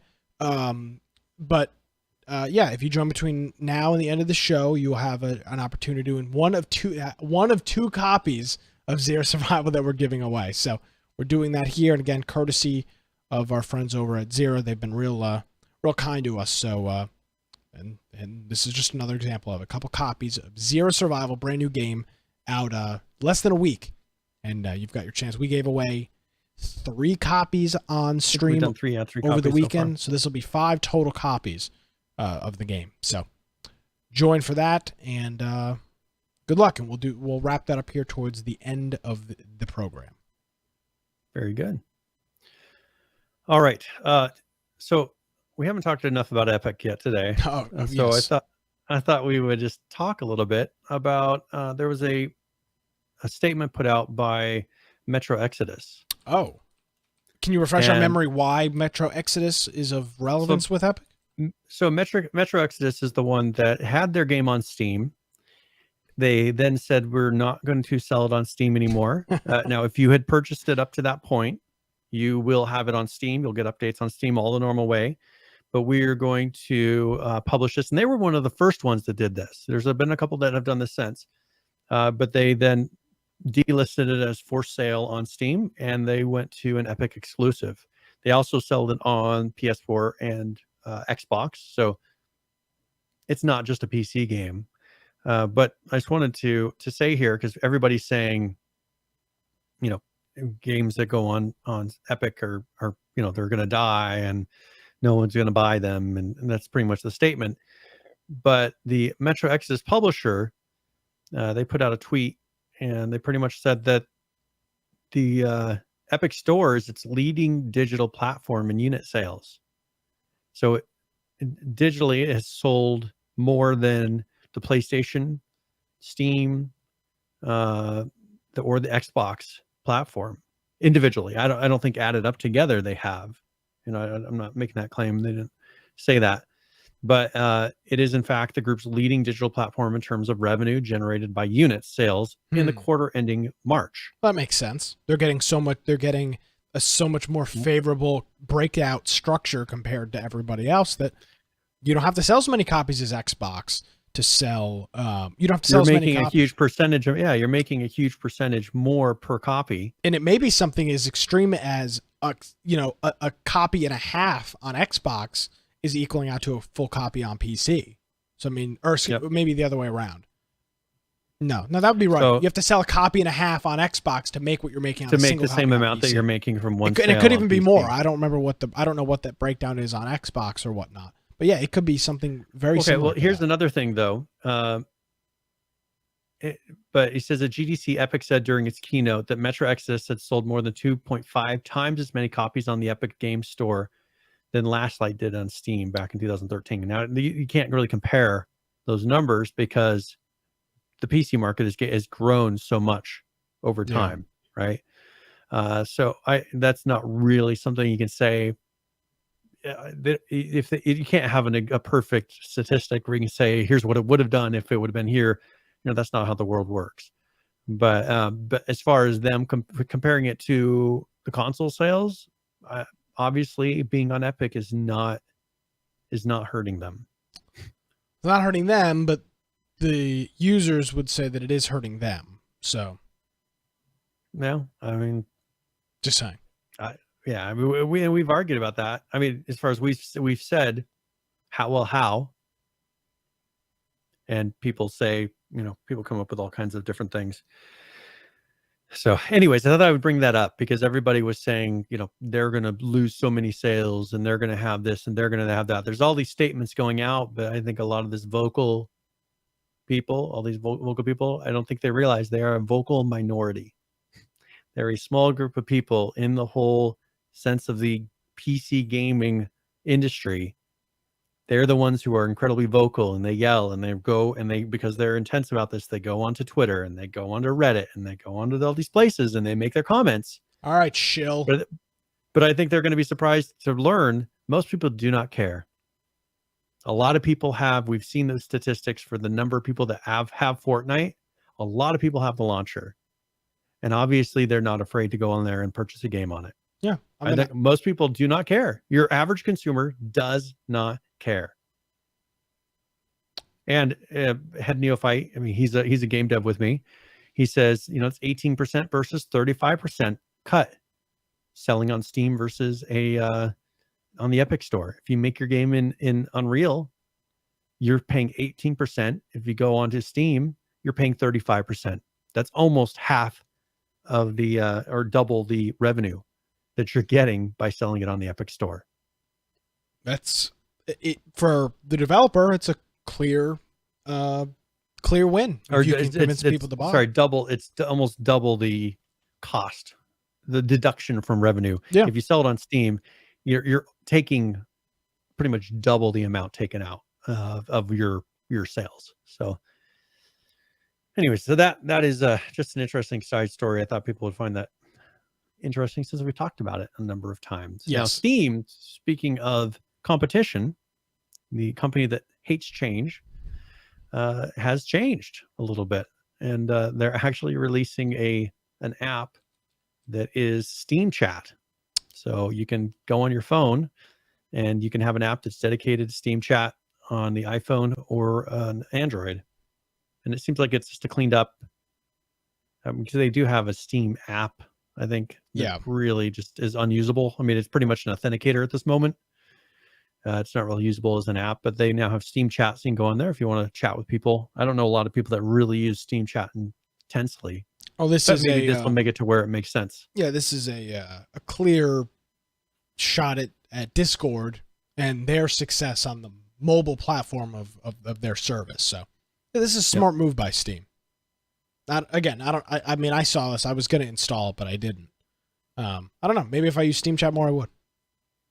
Yeah. That's the thing, is I don't really know that many people that even use Steam Chat, but that has been released, so you can go ahead and check it out. They also released a post that showed their top releases in April. So they're games that pretty much sold the most.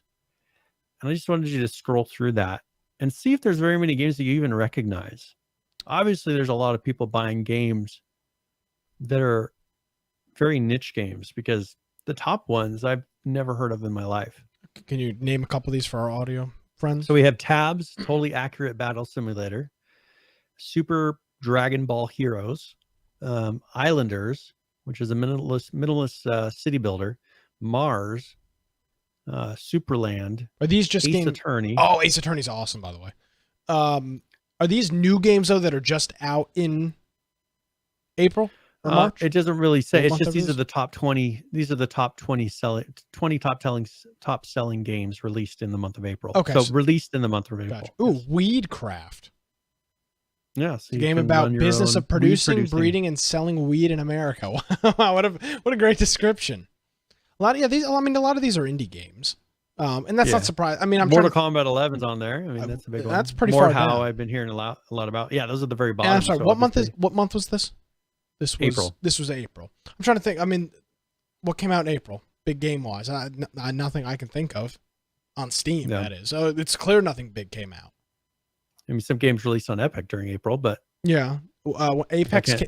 Apex came out in maybe before April. I don't remember when April. No, yeah, that was probably before March. April. Yeah, I just thought that was interesting. There's a lot of titles on there. I'm like, I don't really. Do they do this recognize every that. month? No, this seemed to be kind of a new thing. I haven't seen this. No, keep an eye on this. 'Cause I'd be curious if they do. I I'll wonder see if they if, start I'll see doing if they this. keep doing it. Yeah, I'd be interested. Because in they going generally through this. don't do this, so I thought I would mention it because this was something different for them. Like, I wonder how many people bought Weedcraft. I'm just curious. Like, that's just a game that I don't know. is probably. It doesn't seem.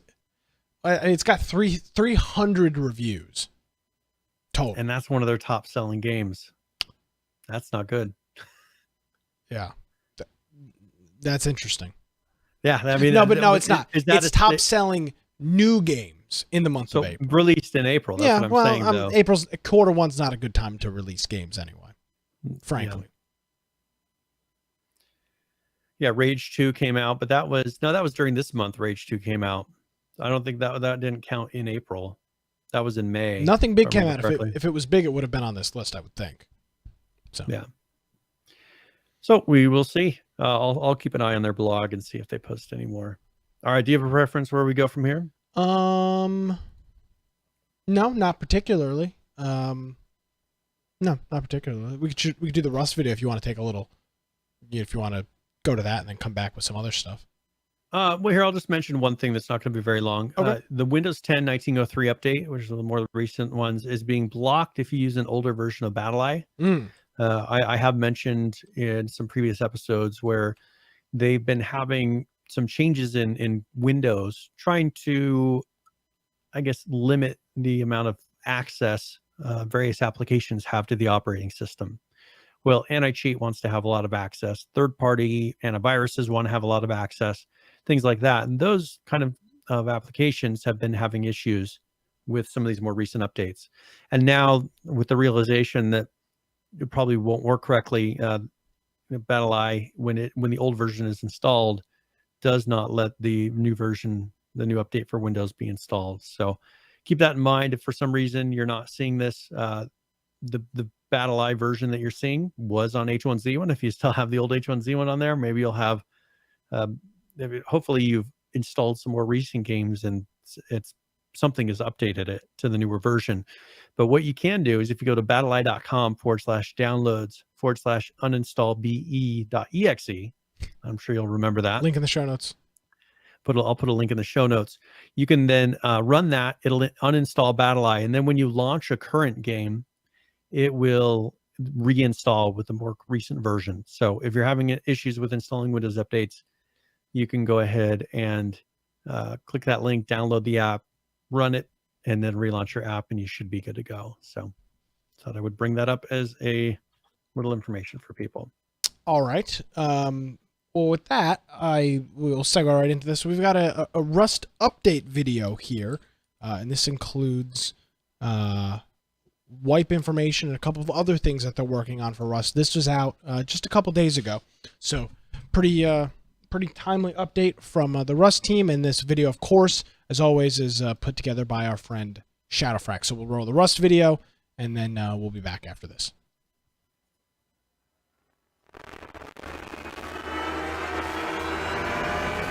Greetings, friends and survivors. Shadowfrax here, and sorry there wasn't an update vid last week.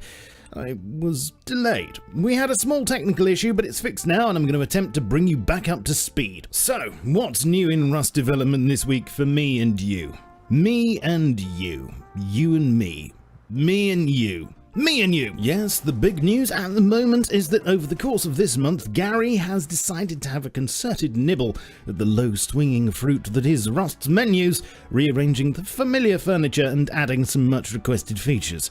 And if you head over to the staging branch, you can see his progress now. Gone is the comfortingly dull, plain background, which has now been replaced with a nice view of looking up at some trees, a view that you'll also be seeing a lot of in-game, which is nice. Instead of the familiar cluttered layout, your main menus are now arranged on the left, and all the links to social media chat and language settings are over on the right, although I can't see a link to the Facepunch forums now, and those wonderful random statistics such as number of chickens drowned and how many players have been headshot with Eokas are conspicuous by their absence. Although we still have some way to go, and there may yet be other things added, so don't get in a flap about anything just yet. Over on the left, the main menus include News, which shows a summary of the latest patch with a link to the dev blog, Inventory, which lets you see all your skins, plus the usual options for destroying them, Item Store, which opens the item store, where you can buy new skins to replace the ones you just accidentally destroyed, Workshop, where you can browse all the amazing skins hoping to be accepted, cast your oh-so-important votes on them, and even create your own. Options, where all the options are kept and which are laid out in a nice, orderly fashion for you to fiddle with in the hope of squeezing that extra half a frame out of your King Edward. And, of course, the most important button of all.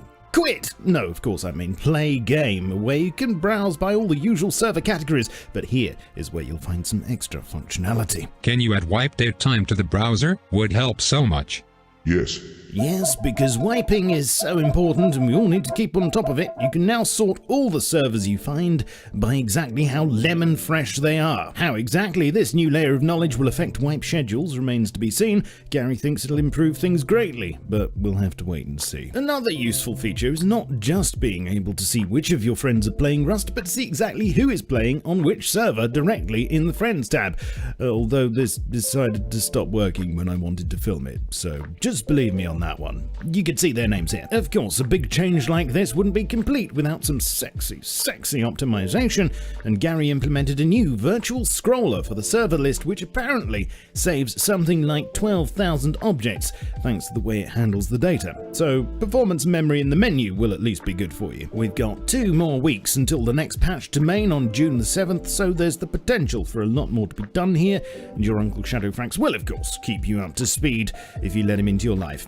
And subscribe to the channel. In other changes on the staging branch, your vitals have been reordered, with health now sitting in between thirst and hunger, which, if you think about it, creates a sort of survival sandwich and symbolizes the importance of hydration and nutrition to your overall well-being.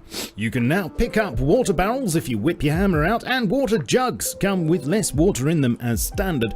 Whether these are just random tweaks or indicative of a larger shift in the way we use water is yet to be seen though, so watch this space. The reset tick time on monument puzzles is slightly faster, but the puzzle reset time will now pause when players are in its radius, I presume to prevent puzzle camping. Flashlights in first person now cast an area light as well as a spotlight to simulate bounce, and the fog in the bandit town is half as saturated as before, a bit browner, less bright at twilight, and its render distance has been tweaked to 175. Just a few changes I'll mention from last week as well, because I missed them obviously. Player movement will now automatically bump over small lumps and humps in the landscape, as well as curbs and steps, and so there should be less jumping involved for all. Water junk piles shouldn't despawn when players are nearby. Doorways will render as full walls in the reflection pass to prevent light bleeding, and view models and scopes should no longer lag behind when on vehicles. A new feature of Unity 2019.1 is being tested, which is is incremental garbage collection. It's basically a more granular form of memory recycling which splits the process up over multiple frames and could help reduce the amount of stutters and frame drops that this sort of stuff can cause. And hopefully it helps smooth out the Rust experience. Although I don't have anything visual to show you yet, as well as a major overhaul to weapon textures and VFX, environment shaders are also now being targeted, and we could see some good improvements in the next patch if these are ready by then. What I do have to show you are quite a few new pickies of the giant excavator monument, which yeah, I'm pretty sure will be ready for the next patch now. Are those mineable nodes? Or just decorative? I mean, you'd expect this place to be the one-stop shop for all your node needs, and long-sleeve shirts and wooden armor, of course. I'm sure we won't have long to wait until we find out, though. And lastly, Hulk is working on a vehicle branch. Now, this could, of course, be referring to horse riding, which he promised us, and isn't trying to wriggle out of at all. Or it could be referring to some other type of vehicle entirely. Or just vehicles in general. Stay tuned. Okay, you're up to date. Only a few things left to do. You know what they are, I tell you every week. But yes, do like and subscribe and ring that notification bell that works 100% of the time in a parallel universe somewhere. Follow me everywhere else, Twitch, Twitter, Facebook, Discord, and my Steam group, and I shall catch you all soon. But in the meantime, keep calm and stay rusty. Cheerio. All right, we're back after a quick Rust update. I like the fact that we are getting QOL things. There's a lot of QOL stuff in Rust, but the menu, which is something that you can. We always say this: you can tell a game is in a good status when the big They're in overhaul, that polishing stage. Yeah, when you're reworking the menu, and I agreed the menu was kind of, kind of a cluster F. But at the end of the day, it's the launch menu. So, and there's 40,000 people playing the game, so clearly it's working. But they're in a good enough spot that they can devote some time to it. And for new players coming in, that's where the new menu will shine. And some of the features like the friends, seeing your friends from in-game, being able to see what server your friends are on in-game, things like that would be very useful. So, anything else that you saw in that video that was of importance? No, and also that it shows they're in a good spot when they update the version of the engine. That shows that they're current enough with their code and everything's not in a shambles to where they can take a little time, do an update, and actually have it roll out. Because a lot of them, they kind of have to freeze everything. You never see updates for a while they're trying to update the engine. And they're on 2019.1, so they're in the first quarter of 2019, which means that they're current. So, and obviously with that, they were able to implement some changes that improve. I mean, that was the garbage collection thing, which when you're running a server or you have a lot of assets going around and things start lagging out, you really notice it. So maybe it'll make Rust even more playable because they have a lot of objects in the world. So yeah, very good. Let's do you care if we talk about Atlas? They've got a pretty big update coming out. Yeah, definitely. I wanted to talk about they're calling it the Mega Update.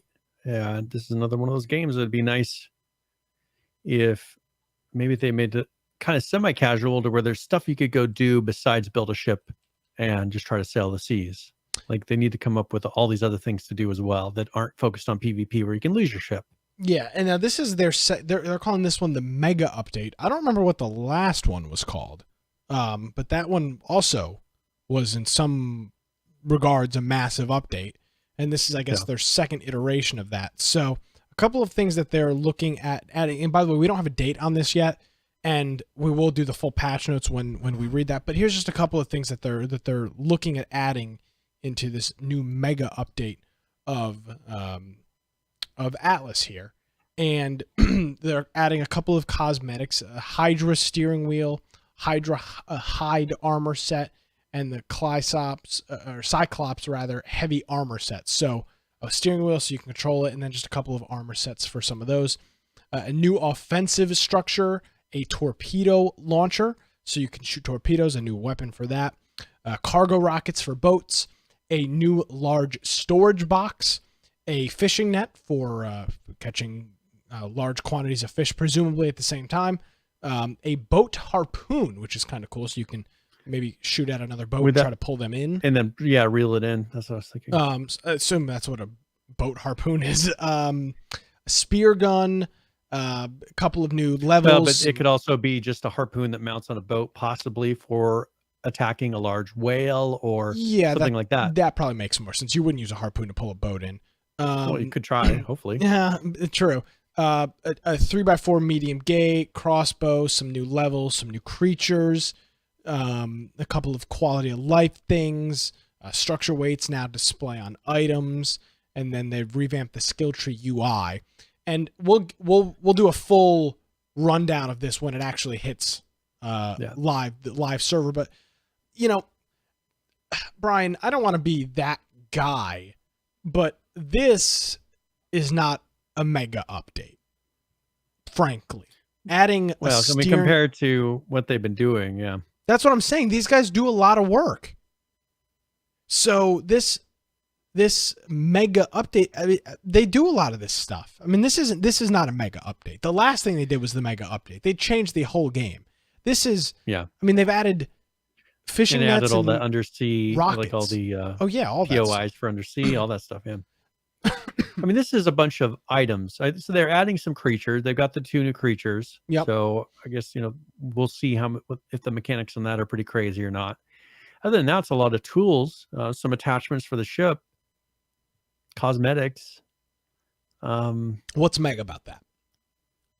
Well, one thing that they did add is they started enabling, that mythos. I think that this is relating to the kind of the magic tier, the magic mythos. Okay. Remember how that was all disabled originally? Yeah. I know that they've updated that. I figured they would make that a big deal, but that's just in one of their patches.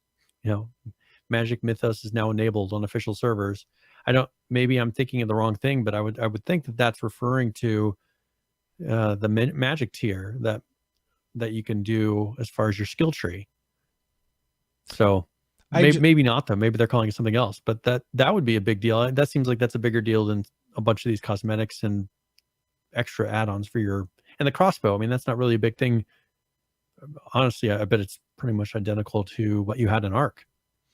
I know, that's kind of why I really do like Atlas. I really do want to try Atlas. It's not that I do want to. I will play Atlas, try Atlas again, but this seems a little misleading, frankly. Yeah. Because when originally I read the headline, the title here, it's got mega update with skull and crossbones, and I started reading through it before the show, and I was like, really?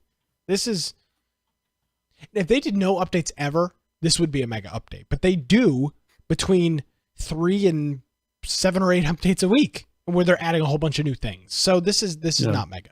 So I don't know. Maybe they're going to add more things to this list. I'm not sure. It's not out yet. So maybe they're going to add things. They're to still this building list. it. Yeah. But look forward to the mega update coming soon. Well, I bet you there'll be a lot of bug fixes on there as well that they're not listing under here. True. So, and they are going to be revamping. It's kind of hard to say. I mean, how much is involved in this? Because they're revamping the skill tree. I mean, the skill tree UI. Yeah, I mean, I guess they're just making it easier. But they've now have what I would assume be the final pass of all of the things in it, because they added the magic, and I think that was one of the only things you couldn't access in the skill tree that says this isn't available yet. Yeah. So maybe now that all of it's in there, they said, okay, well now let's kind of reorganize it to where it makes more sense, because that's one thing that some of the UI did not make sense as far as clicking around. It was just kind of okay, where am I going? I want to get it was kind of hard to find. You knew the destination, you knew what you were wanting to see, but you're trying to figure out, okay, where do I click to get there? Yeah. And so hopefully now that they've got all the items in the menu, they can simplify it, especially if they want to do anything with console. I mean, if it's hard with the mouse, it's going to be harder with the controller. Agreed. So, all right. I didn't see, I mean, as far as the past updates, I didn't see anything crazy that, other than, I mean, they did add Magic Mythos. Other than that, there was a lot of fixes that they're continuing to work on, optimizations. And that's been kind of what it has been over the past week. Probably because the features are all going into this mega update, and so they're not adding a lot of features. They're doing a lot of bug fixes up until then. That's the problem when they anticipate one big release. They kind of get to where they don't release anything between the point that they announce and when they actually release it, because they're saving everything up except for vital bugs for that one release. So it may be quiet until next week when we probably see this. Yeah, I've seen this on their note now for at least 2 weeks, though, I think. So I'm not sure how far out something like this is. It's got to be soon. Usually they TM. put a date on there as far as to expect it, but maybe they've learned their lesson. They've stopped doing that. Yeah, well, they've learned that from their launch. Don't set dates or times; it won't work out in your favor. Okay, Yeah. so that's Atlas. Not a whole lot going on with them, and their player numbers are dwindling every week. So hopefully, something like this is enough to draw people back in. Maybe, I'm not sure. Where to next? Well, let's go ahead and I see Jaws of Let's talk- Extinction on here. let's mention this because they Can you refresh now- our memory what Jaws of Extinction is? What kind of game is it? A BR?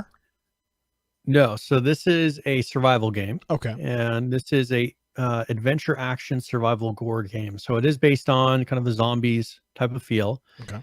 We have copies of this game, We do. and so we need to schedule and play that so we can give some experiences because they have gone into early access officially now, so you can buy it. Cool. It is in that kind of price point that you talked about with XERA, $19.99. Good price. It's in the sweet spot. So that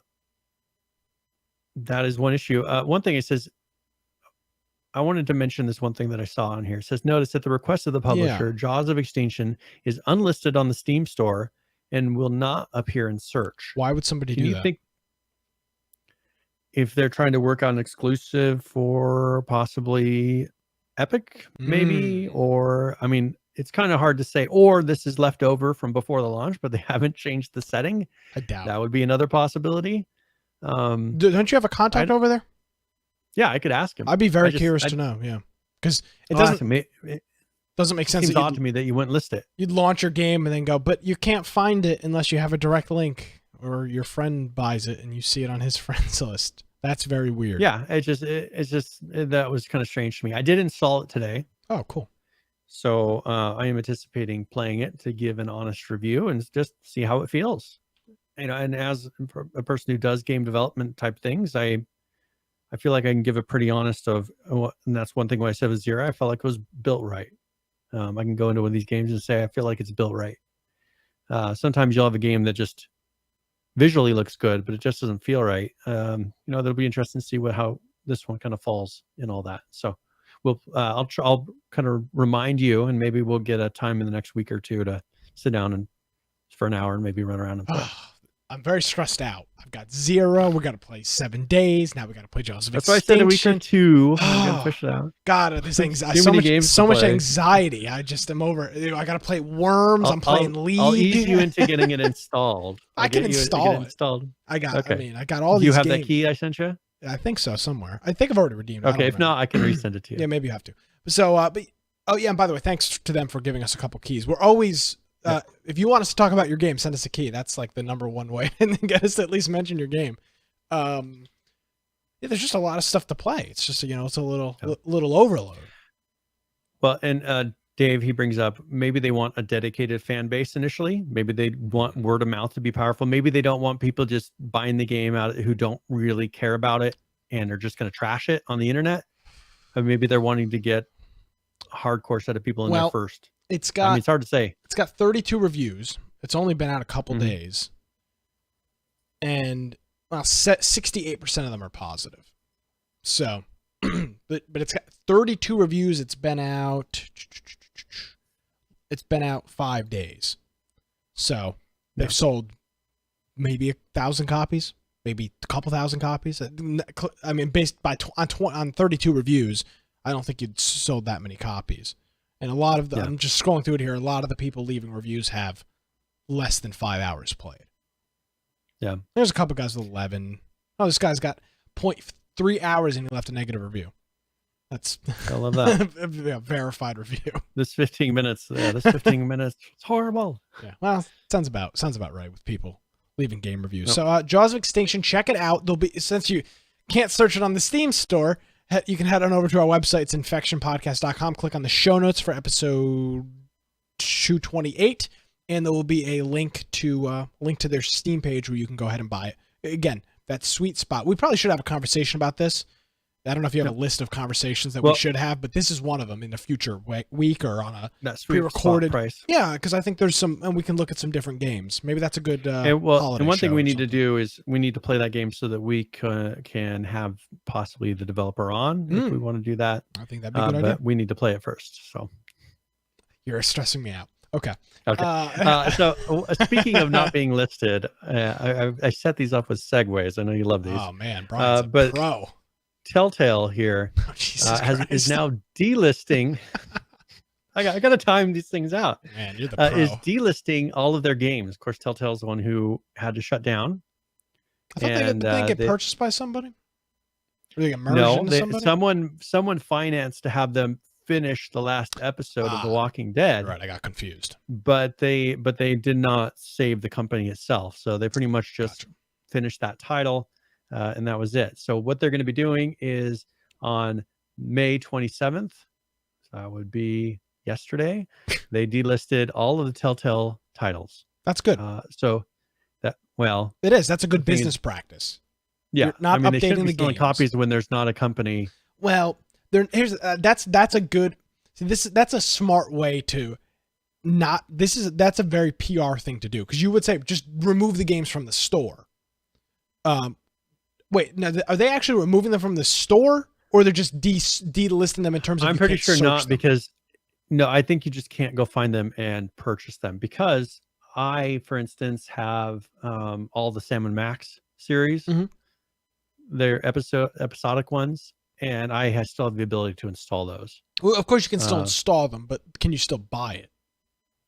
That's what I don't think you can do. Let me go and pull it up and let's see. So, for instance, I don't have Wolf Among Us. Okay. I still show it. Supposedly, it was supposed to be from Steam as well. I still show it on Steam, but this is on GOG. So do I. I see it on Steam as well. Puzzle Agent. Let's go to GOG.com, and I'm going to pull up on GOG.com and see if they're just listed there first. Supposedly, they're supposed to be. Maybe they haven't done it yet, but they should be removing them from. They're not Steam on GOG as well. So apparently, so that date was them removing it from GOG specifically. Well, the Wolf Among Us is not listed anywhere on GOG, and we'll see how much longer it has until it's no longer listed on Steam as well. Yeah, I don't see a date on here. Certain games like Puzzle Agent, which I assume, never played it, is probably like a Bejeweled or Candy Crush style of game with maybe a little bit of a story. Why is that not being sold? That doesn't make any sense. Yeah. I guess if the company's dissolved, there's nowhere for where's the money going to go? Yeah, someone needs to buy the rights to it. And so if they have debt, I'm sure with these games, if they're selling well enough, someone would buy the rights to them. Maybe. Right? Because if you look at like Wolf Among Us, recent reviews, very positive. All reviews, overwhelmingly positive. Yeah, but Telltale didn't have any money. But Telltale didn't have money. Exactly. Yeah, so great. That is just that is a shining example, Brian, of even if you make good games, which Telltale is known at making good games. If you're not financially responsible. Well, it's not even that. If you sell 35,000 copies of a Batman game to people that really like Batman, that's great, but that's it. Nobody else is buying your game. So they made popular games that everybody knew, but nobody played and nobody bought. That was their problem. Nobody bought any of their games. Yeah. Everybody knew that. I mean, you could tell anybody that plays PC video games, you mentioned Telltale, they will unequivocally know 100% of the time what and who Telltale is. But I guarantee you, most of them have not played Telltale games. Yeah. Or at least a lot of them. It's one of those games that's fun to play, but you're not driven to purchase it to play it. It's like, if I had it, I would play it, right? But I did purchase some of their games. But The Wolf Among Us, look at those awesome reviews, but I've never been driven to say, oh, I need to buy this. Yeah. I haven't hit that point. And why? It's not very often you see a game that has overwhelmingly positive reviews. Well, it's not very often you find a game that Brian doesn't already have in his Steam library. So, it's a shit. I know, that's one thing I'm trying to figure out what in the world's going on. Sure you don't have a key somewhere in an Excel spreadsheet? It might be. I might have not have redeemed it yet. That's what I need to check. Because I swear I bought this game and I just don't have it in my Steam list. It kind of... You're talking about anxiety. I have a little anxiety right now. Yeah, anxiety. Anxiety. I don't own that game. Add to your list of a trillion games that you own. Yeah, that's interesting. I guess that makes sense though, that they're removing some of that stuff. So there you go. I don't have that game anywhere. So well, delisting on my list. delisting games from GOG currently. I mean, if they could come up with a way to continue selling them, because it would be sad, as you said, to have those games not be available for purchase. If they sell any copies, you figured somebody would purchase enough of the rights to just make future sales off of those and continue keeping them on the market. I mean, it seems like it would make sense financially, because you're not having to create a whole new game. Yeah. Maybe you would do some updates to it, to make it compatible with future Windows updates or whatever. But it would make sense for that one that was such a successful series. All of the Walking Dead ones, that was a great story, better than the movies or the TV show, right? No, I don't know. Never watched. You've never seen them. In all of these ones that they did, they were really well accepted by the community. But maybe people just want them for $5. Would they buy them for $5? Well, maybe it'd be worth selling 1 million copies at $5 versus, 20,000 at $25. So we'll see. It proves is successful games. Just because you make a successful game doesn't mean you make a lot of money. Yeah, and they had a really large staff, and that's part of I think what a lot of this comes down to. If you hire too many people, you can make a really cool game, but if you don't make enough sales, what's the point of it all? Small studios would be considered more successful because they're able to keep their doors open. Well, I mean, I think I really do like these guys. My intention is never to bash them, but I end up doing it. Like the Miscreated folks, they are they have a relatively small player base, and they are a very small studio, and I think that's how they've been able to maintain a game that frankly doesn't really have as many players as it should. Yeah, I mean, it's a small. I can name. I mean, I think you and I combined could name all of at least the developers that are public with the game. There's a handful of them. Other than that, they have a relatively small staff. One of the guys Chris Sprance lives probably about 45 minutes from me.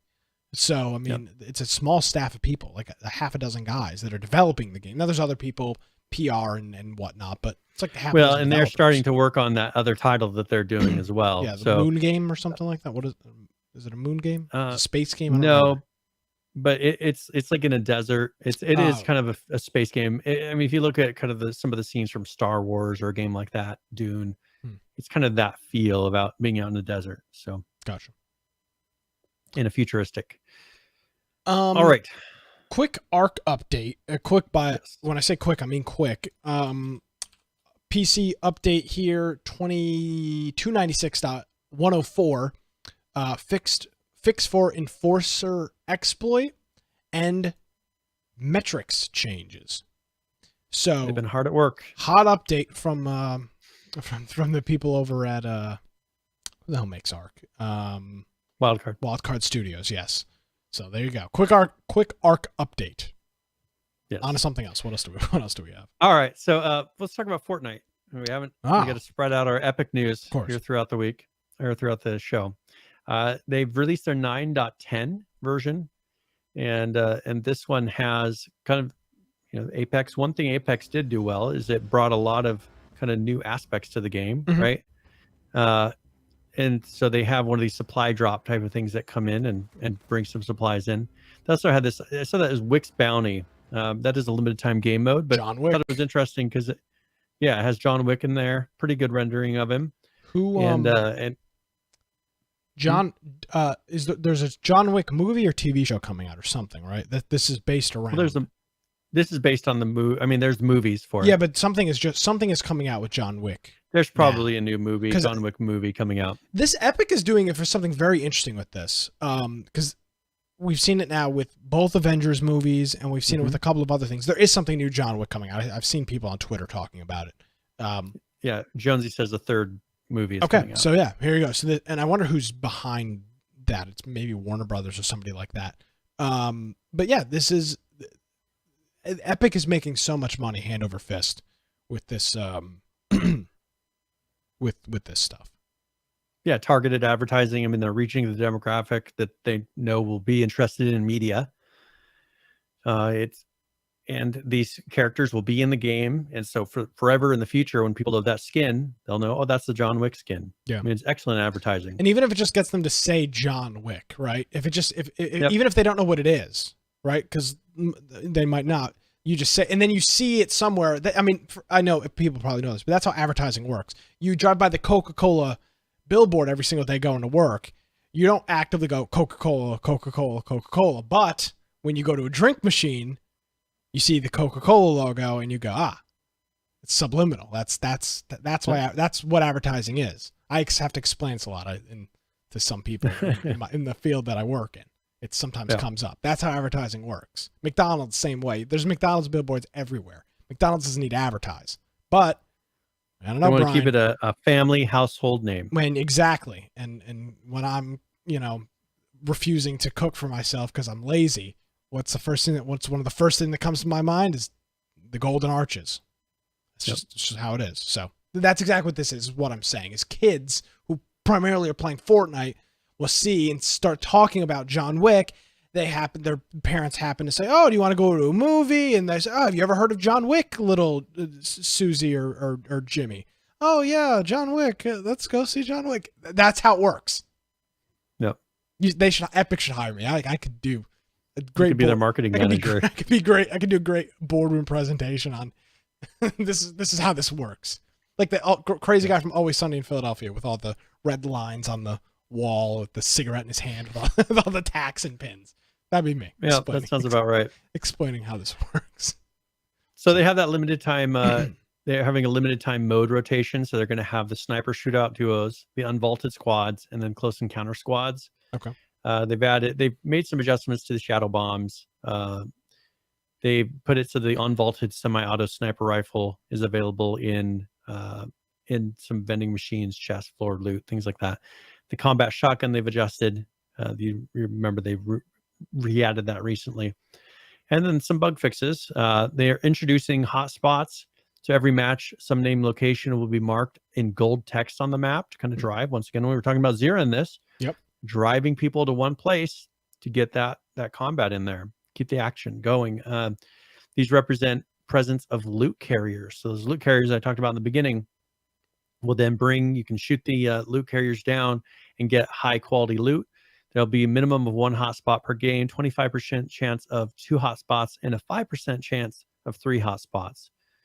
These will drop a weapon of rare or higher quality loot, or like a gun, and along with 2 stacks of ammo for that. Hotspots will have between 12 and 16 loot carriers, depending on the size of the location. So one hotspot will have that many flying around that everybody can go for. And then bug fixes. So they've done some bug fixes, performance fixes, improvements to the audio and the UI. So, and some things with spectating and mobile, but I assume that's not why people are playing it. No, I wouldn't think so. I could be wrong. One thing I also, maybe. Hey, that's what I'm all about. PUBG, we talked about the update 29. It was on their test server. That is now live. So I wanted to mention that. Outlaws of the Old West. I know you're excited about that livestock update they did with the wonderful barns. Oh, That was on test servers. That has been released this week. Actually, I think it was released today. So you can now go and raise cattle and enjoy your farm life. And have my barn doors colliding through the earth. I'm flipping through the floor. I'm very excited for all of this. I can't. Yes. I mean, we got to get out of here so I can quickly go and run and buy that game.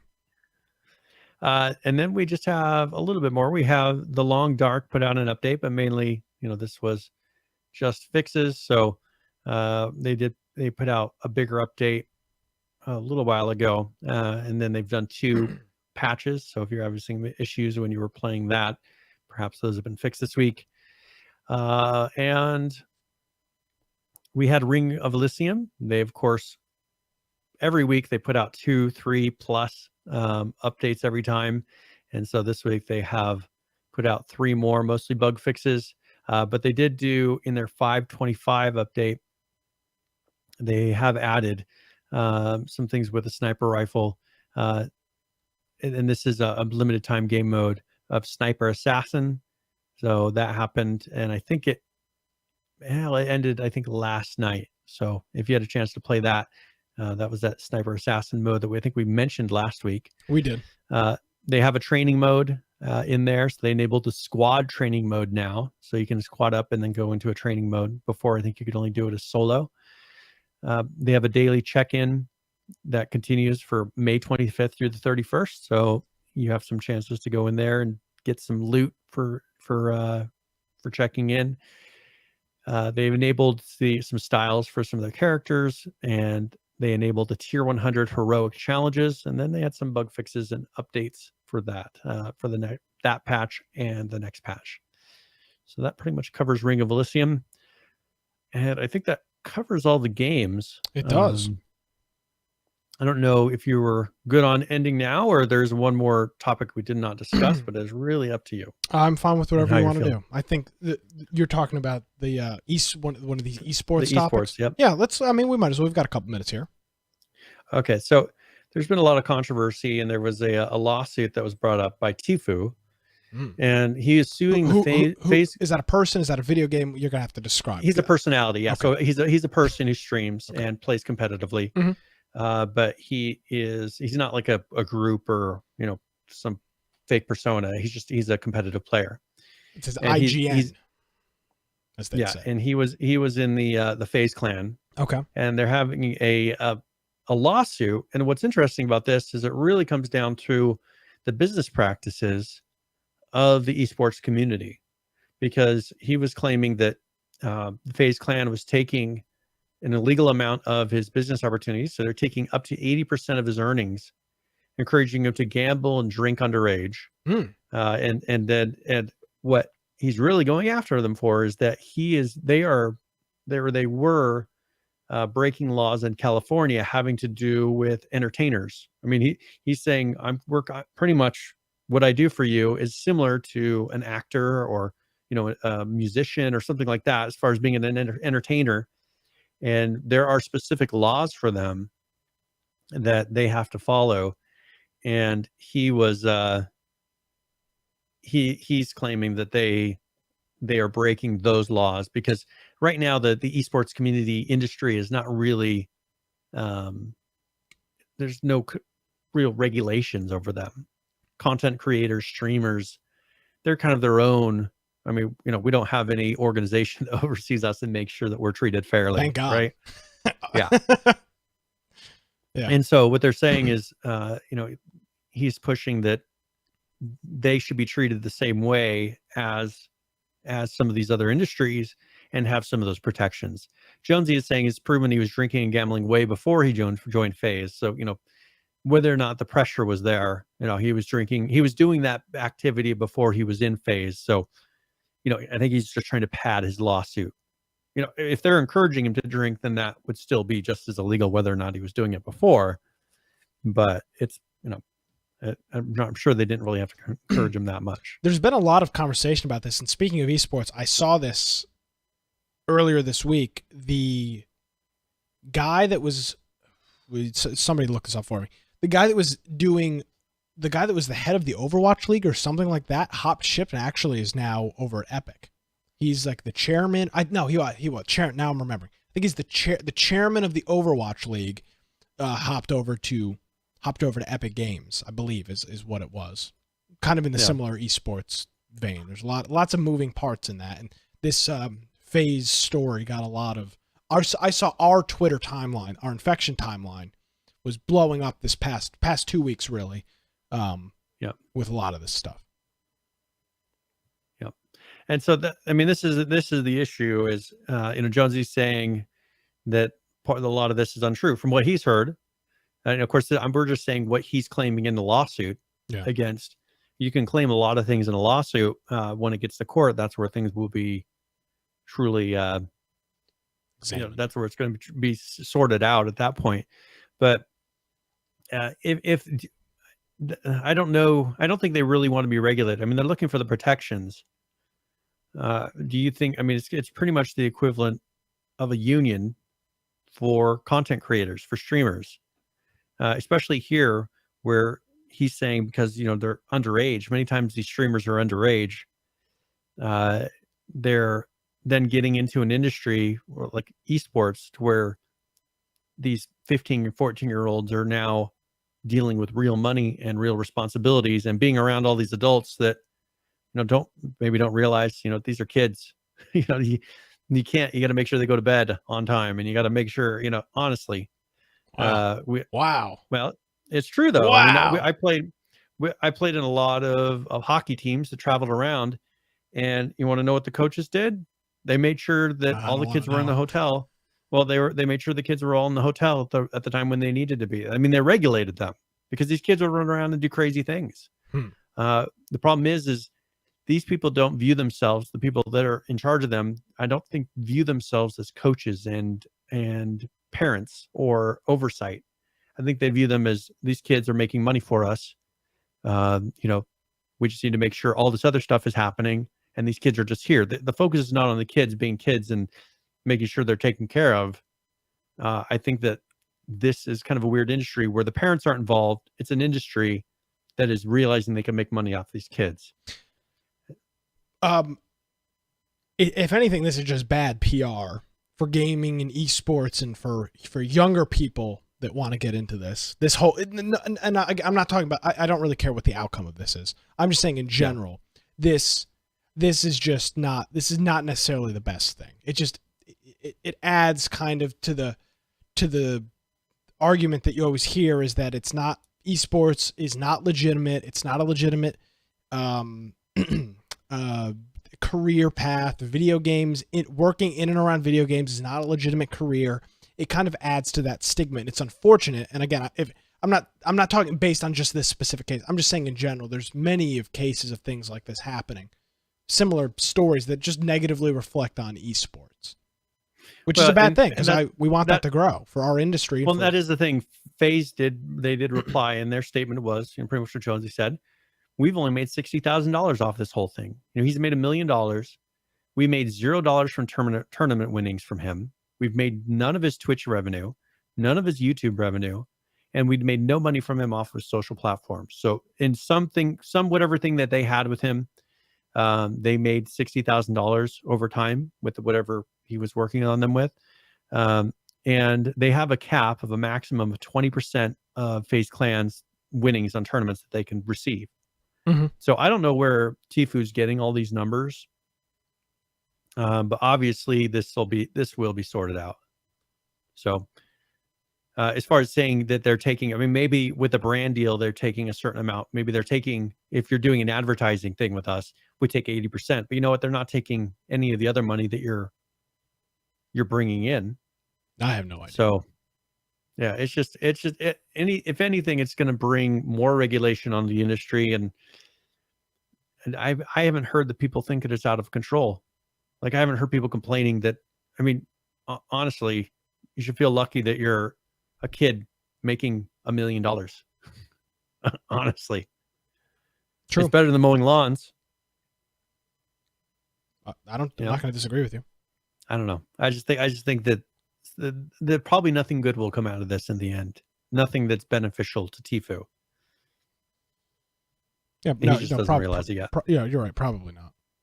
He's got some attorney he probably was at some place and said, oh, they're taking all this, and said something and said, oh, well, let's go after him, and built it up. And I have a feeling it'll all end up in court that, oh, okay, well, this isn't true. And FaZe did nothing wrong. I mean, but we'll see. Maybe FaZe is way out of line, and that'll break as well. So once some more news comes out about it, we'll bring it up. But that is something that kind of came out this week. All right. And I do want to mention real quick before we get out of here, XERA Survival, you can purchase a copy and help support the program as well. And you can do that at infectionpodcast.com/XERA. And again, we're giving away 2 copies here right before the end of the show. So if you just popped into the chat or just popped into the show, you've got like 5 minutes or so to get entered for that raffle. We've got 2 individual copies to give away of XERA, courtesy of the folks over at Spotted Kiwi Interactive, I believe is the parent group that they all work under. So thanks to them. Yep. And infectionpodcast.com/XERA if you want to purchase. It helps support the program. All right. If you're good to go, I would like to talk about some video game player numbers. Would that be all right with you, Mr. Aldridge? Go right ahead. Actually, hold on. I'm not ready. I lied. I need to assign this to the correct layer. Okay. Well, it's in the production wrong, on the fly. It's in the wrong layer now. I got to put it to the pink layer. There we go. Okay. Well, let's talk about some video games, and just not specifically the games, but the current people that are playing the specific games that we talk about and the numbers of all these people. All right. Ark Survival Evolved currently playing 26,104. The 24-hour peak, 39,564, with a 70 peak of 50,743. Moving on over to Rust, currently playing 27,014. The 24-hour peak, 40,120. God, with that terrible UI, I don't know how these people played. With a 7-day peak of 51,001. Real solid numbers here from Rust. Nothing has changed in that regard. Let's take a look at PlayerUnknown's Battlegrounds. Currently playing 114,080. 704,047 is your 24-hour peak, with your 7-day peak sitting at 786,292. Let's look at Miscreated, currently playing 569, the 24-hour peak 830, and the 7-day peak still shy of 1,000, 975 is your max over the 7-day peak. Atlas, the 40,000 concurrent server game, boat, ship game, Ark game thing. 4,287 people is currently playing. The 24-hour peak, 6,044, with the 70 peak, not even 10,000, not even 8,000. 7,630. Not even close to their crazy server numbers that they promote. And finally, XERA Survival, currently playing 1,440, the 24-hour peak, 1,595, with a 70 peak, which is their all-time high, as the game's only been out a couple days, 1,752. All right, Brian, real quick on XERA's numbers.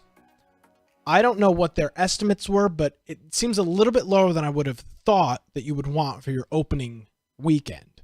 Not being. I mean, it's hard to. I don't know. It's hard to say what you expect. I mean, I'm trying to think of some really other depends. games. Like, you know, I don't know. I was thinking about that. Do you think those are? I think for starting out, those are realistic, because if you get the huge amount of people that are the new game came out, I'm going to buy this types, you're just going to get a lot of people that complain that, oh, this game isn't done yet. You know, the standard complaints. I think it's better if you get the core set of PvP players that get in there, build your game up. This gives them the revenue to be able to continue development, to build it up, and then come out of alpha, and then try to sell to those people once you feel like you have a polished game. So I don't know. There's a downside of having a big flash in the beginning, you know, flash in the pan effect. I find that you tend to burn out faster when you do that. So kind of like what we saw with Atlas. A lot of people got it initially, and then everything went away. SCUM, same thing. Everybody bought it initially, and then nobody played it. I'd rather have a medium-sized group of people that actually play the game to keep it alive and moving forward. Yeah, and according to Steam Spy, there are less than 20,000 copies in the wild. Now, I don't know how accurate that is because it's a new game, but that's kind of what they're estimating for well, I mean, they're doing better than Friday the 13th. Firebomb wants Friday the 13th. They have 174 players right now. So yeah, and it's got 75% of the reviews are positive. So I mean, for a very early access game, that's not terrible. I mean, that's all right. 306 positive, 99 negative. So we'll continue to talk about XERA. I mean, build that up. I mean, that's the thing, is you want to get it to where your Steam rating is maintained, right? I mean, because if you get a ton of people that are just excited and thinking the game's going to be something that it's not, I think Mavericks is kind of the same way. People went into it. A lot of people purchased it thinking, oh, this is going to be this and this is going to be that, without a realistic expectation. Then, you know, if it were on Steam, it'd be review bombed. Yeah, true. And so I think that it's important not to just promise all these crazy things, and let the positive ratings build up, let people actually play it, let streamers discover it, so that, I mean, because that's all it takes is a streamer coming in, playing it, and people realizing how fun it is, and then it just takes off. So yeah. I don't know. I think I'd rather have that consistent pace rather than, oh, that game wasn't what I expected. Yeah, Summit kicked up the game, started up the game Sunday maybe or Saturday afternoon. It was one of those days, yeah. and he had like 30,000 people watching him. So, you know, stuff like that is what you need. Yeah, that'll build it up. And, just I think that he doesn't want to spend a huge amount of money on servers day one. I mean, of course, you want to have sales. But luckily for him, the way that he's done the servers, he can spin up and spin down servers all day, and it's not going to affect him. As far as it's not like Atlas, where you have 100 and something servers per grid, per server. It's just, I think that he'll be okay. He'll be able to scale to whatever players come in. So Gotcha. It doesn't have a huge recurring cost. It'll scale down.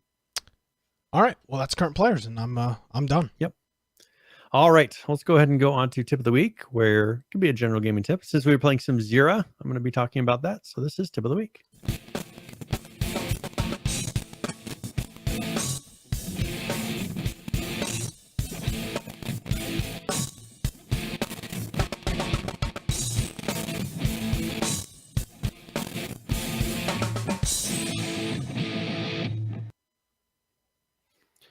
All right, so in XERA, this is something that actually we encountered while playing, and Nick said that, there you go, tip of the week.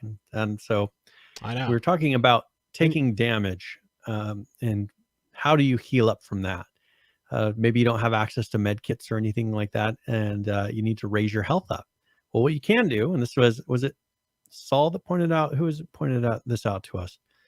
Someone had pointed out that somebody in chat had pointed out, okay, well, if you eat your food and water and you get above 70% hunger and thirst, that you will start to regenerate health.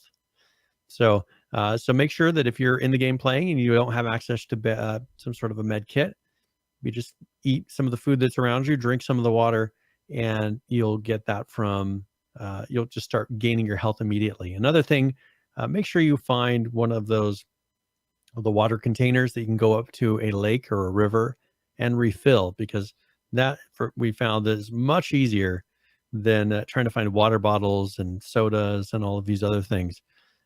They do have canteens that you can go pick up, walk up to a river, fill it, drink, and then fill it again before you walk away.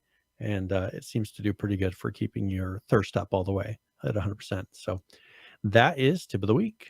All right. Thank you very much for that, Brian. Appreciate it as always. Coming up this Friday night will be 7 Days to Die. We'll be playing that on you'll spin up a server, so we'll be on our own private server for that. Yeah, so we'll do that, and we'll be good to go. We'll have our own little thing, and that'll be that. Very good. All right. So are we ready for this game giveaway? Yes, we are. All right, so let's go ahead and close this. And we will draw. First one is Bravo, X Bravo 0. Congratulations. You have won the first copy, and we'll do one more. He won again. Right. He doesn't win two. Hey. Okay, there we go. Look at that. All right, and the next one is Firebomb. So Firebomb, congratulations. Now that means that you have to play with us. Oh yeah, I'm sure he'll get right on that. So yeah, just pretend it's the new F-13. You'll be all right. He said he'll at least install it, so that's good to go. Okay. Congratulations, guys, and again, thanks to the folks over at XERA for being generous and giving us a couple copies to give away. So yeah, check it out, XERA. And even if you don't have a copy of it, it's pretty good. I'd recommend it. Yeah, I had a lot of fun playing it. So yeah, hopefully everyone else enjoys it as well. All right. I think we're good. That's it. Yeah. I don't think I have anything else. Very good. Well, if you want to find me at Boise Computer on Twitter, you can also check out my blog, biteoftech.com, and it's BITE. I used to always spell that out, but I assume, but I will go ahead and spell it out once in a while for new listeners. Also, you can go check out our website, infectionpodcast.com. On the right-hand side there, we have a link to our Discord server. So if you want to come and hang out and discuss games throughout the week, maybe submit news to us, that's a great place to do it. We have on there our Steam group. If you want to get a notification right before the live show starts, there's a link for that. We have our YouTube channel, our Twitch channel, all of the different audio forms. One thing I don't mention very often is we have a support us on the left-hand side. If you want to maybe through Amazon or through Humble Bundle, we have different ways that you can benefit the podcast without having it cost you any extra money. So if you're going to be making any purchases on Amazon, you can click one of our links, and part of that I think 4% of your purchase will go towards us. Same thing with Humble Bundle. If you're doing, they have two different kinds. If you do the Humble Bundle monthly and you credit that with us, they'll give us a certain amount. But also you can designate part of the regular Humble Bundles, designate a part of the purchase to go to the show. So that's a great way to help support us going to PAX every year. So other than that, check out our show notes. We have a link for every single episode that we've done. So anything that we talked about, maybe a video, an article that we referred to today, if you want to be able to read that, just check out the show notes, and we have all of them listed in an easy to read format. So I think that is it. When you buy on Amazon, you buy airport expensive drinks at the airport bar in Seattle. I think I get in at 10. I leave here at 7 o'clock, and because of the time change, I get in at like 10:07 Pacific time. So I gotta wait for Brian, because Brian's flight. I think I leave about the same time that I land. Yeah, but you're getting in like 3 hours later than me, so I'm gonna have to find something. 12:30. Yeah, I think they moved. It was 11 something, and then they moved it to like 12:30. I wouldn't get too specific by your flight, but yeah, whatever. So yes, it all supports the show, so you can do all that. We do greatly appreciate it. All right. Well, thanks, Brian. Appreciate it as always. Yeah. Had a good time playing Zero with you over the weekend. Yeah. We actually talked outside of the show, which is a rarity. We tend not to. We try not to. Yeah, because then we ended up ranting about whatever nonsense. Oh, you could check out that stream on YouTube, by the way. It's there, and you can watch the whole thing and check that out. So, thank you, Brian. Have a nice week, and we will see you next time. Yep. See you later. Alrighty, folks. If you're not here live, well, you're missing out on all the fun and the insanity. You can join us live every Tuesday night, most Tuesdays, that is. Infection Podcast. We're here live. It's twitch.tv/Infection Podcast, 7 p.m. Eastern Time. Join us. Game giveaways. Gave away a couple copies of XERA, and we've got games that we're giving away each and every week on the show. Plus, you get to interact in the chat and have a good time with that. Well, you can follow me on Twitter at Nicholas M. Craig. If you missed any portion of the show or want to check out our show notes, go to our website. It's infectionpodcast.com. Thank you so much for joining us, everybody. Have a great week. See you next time.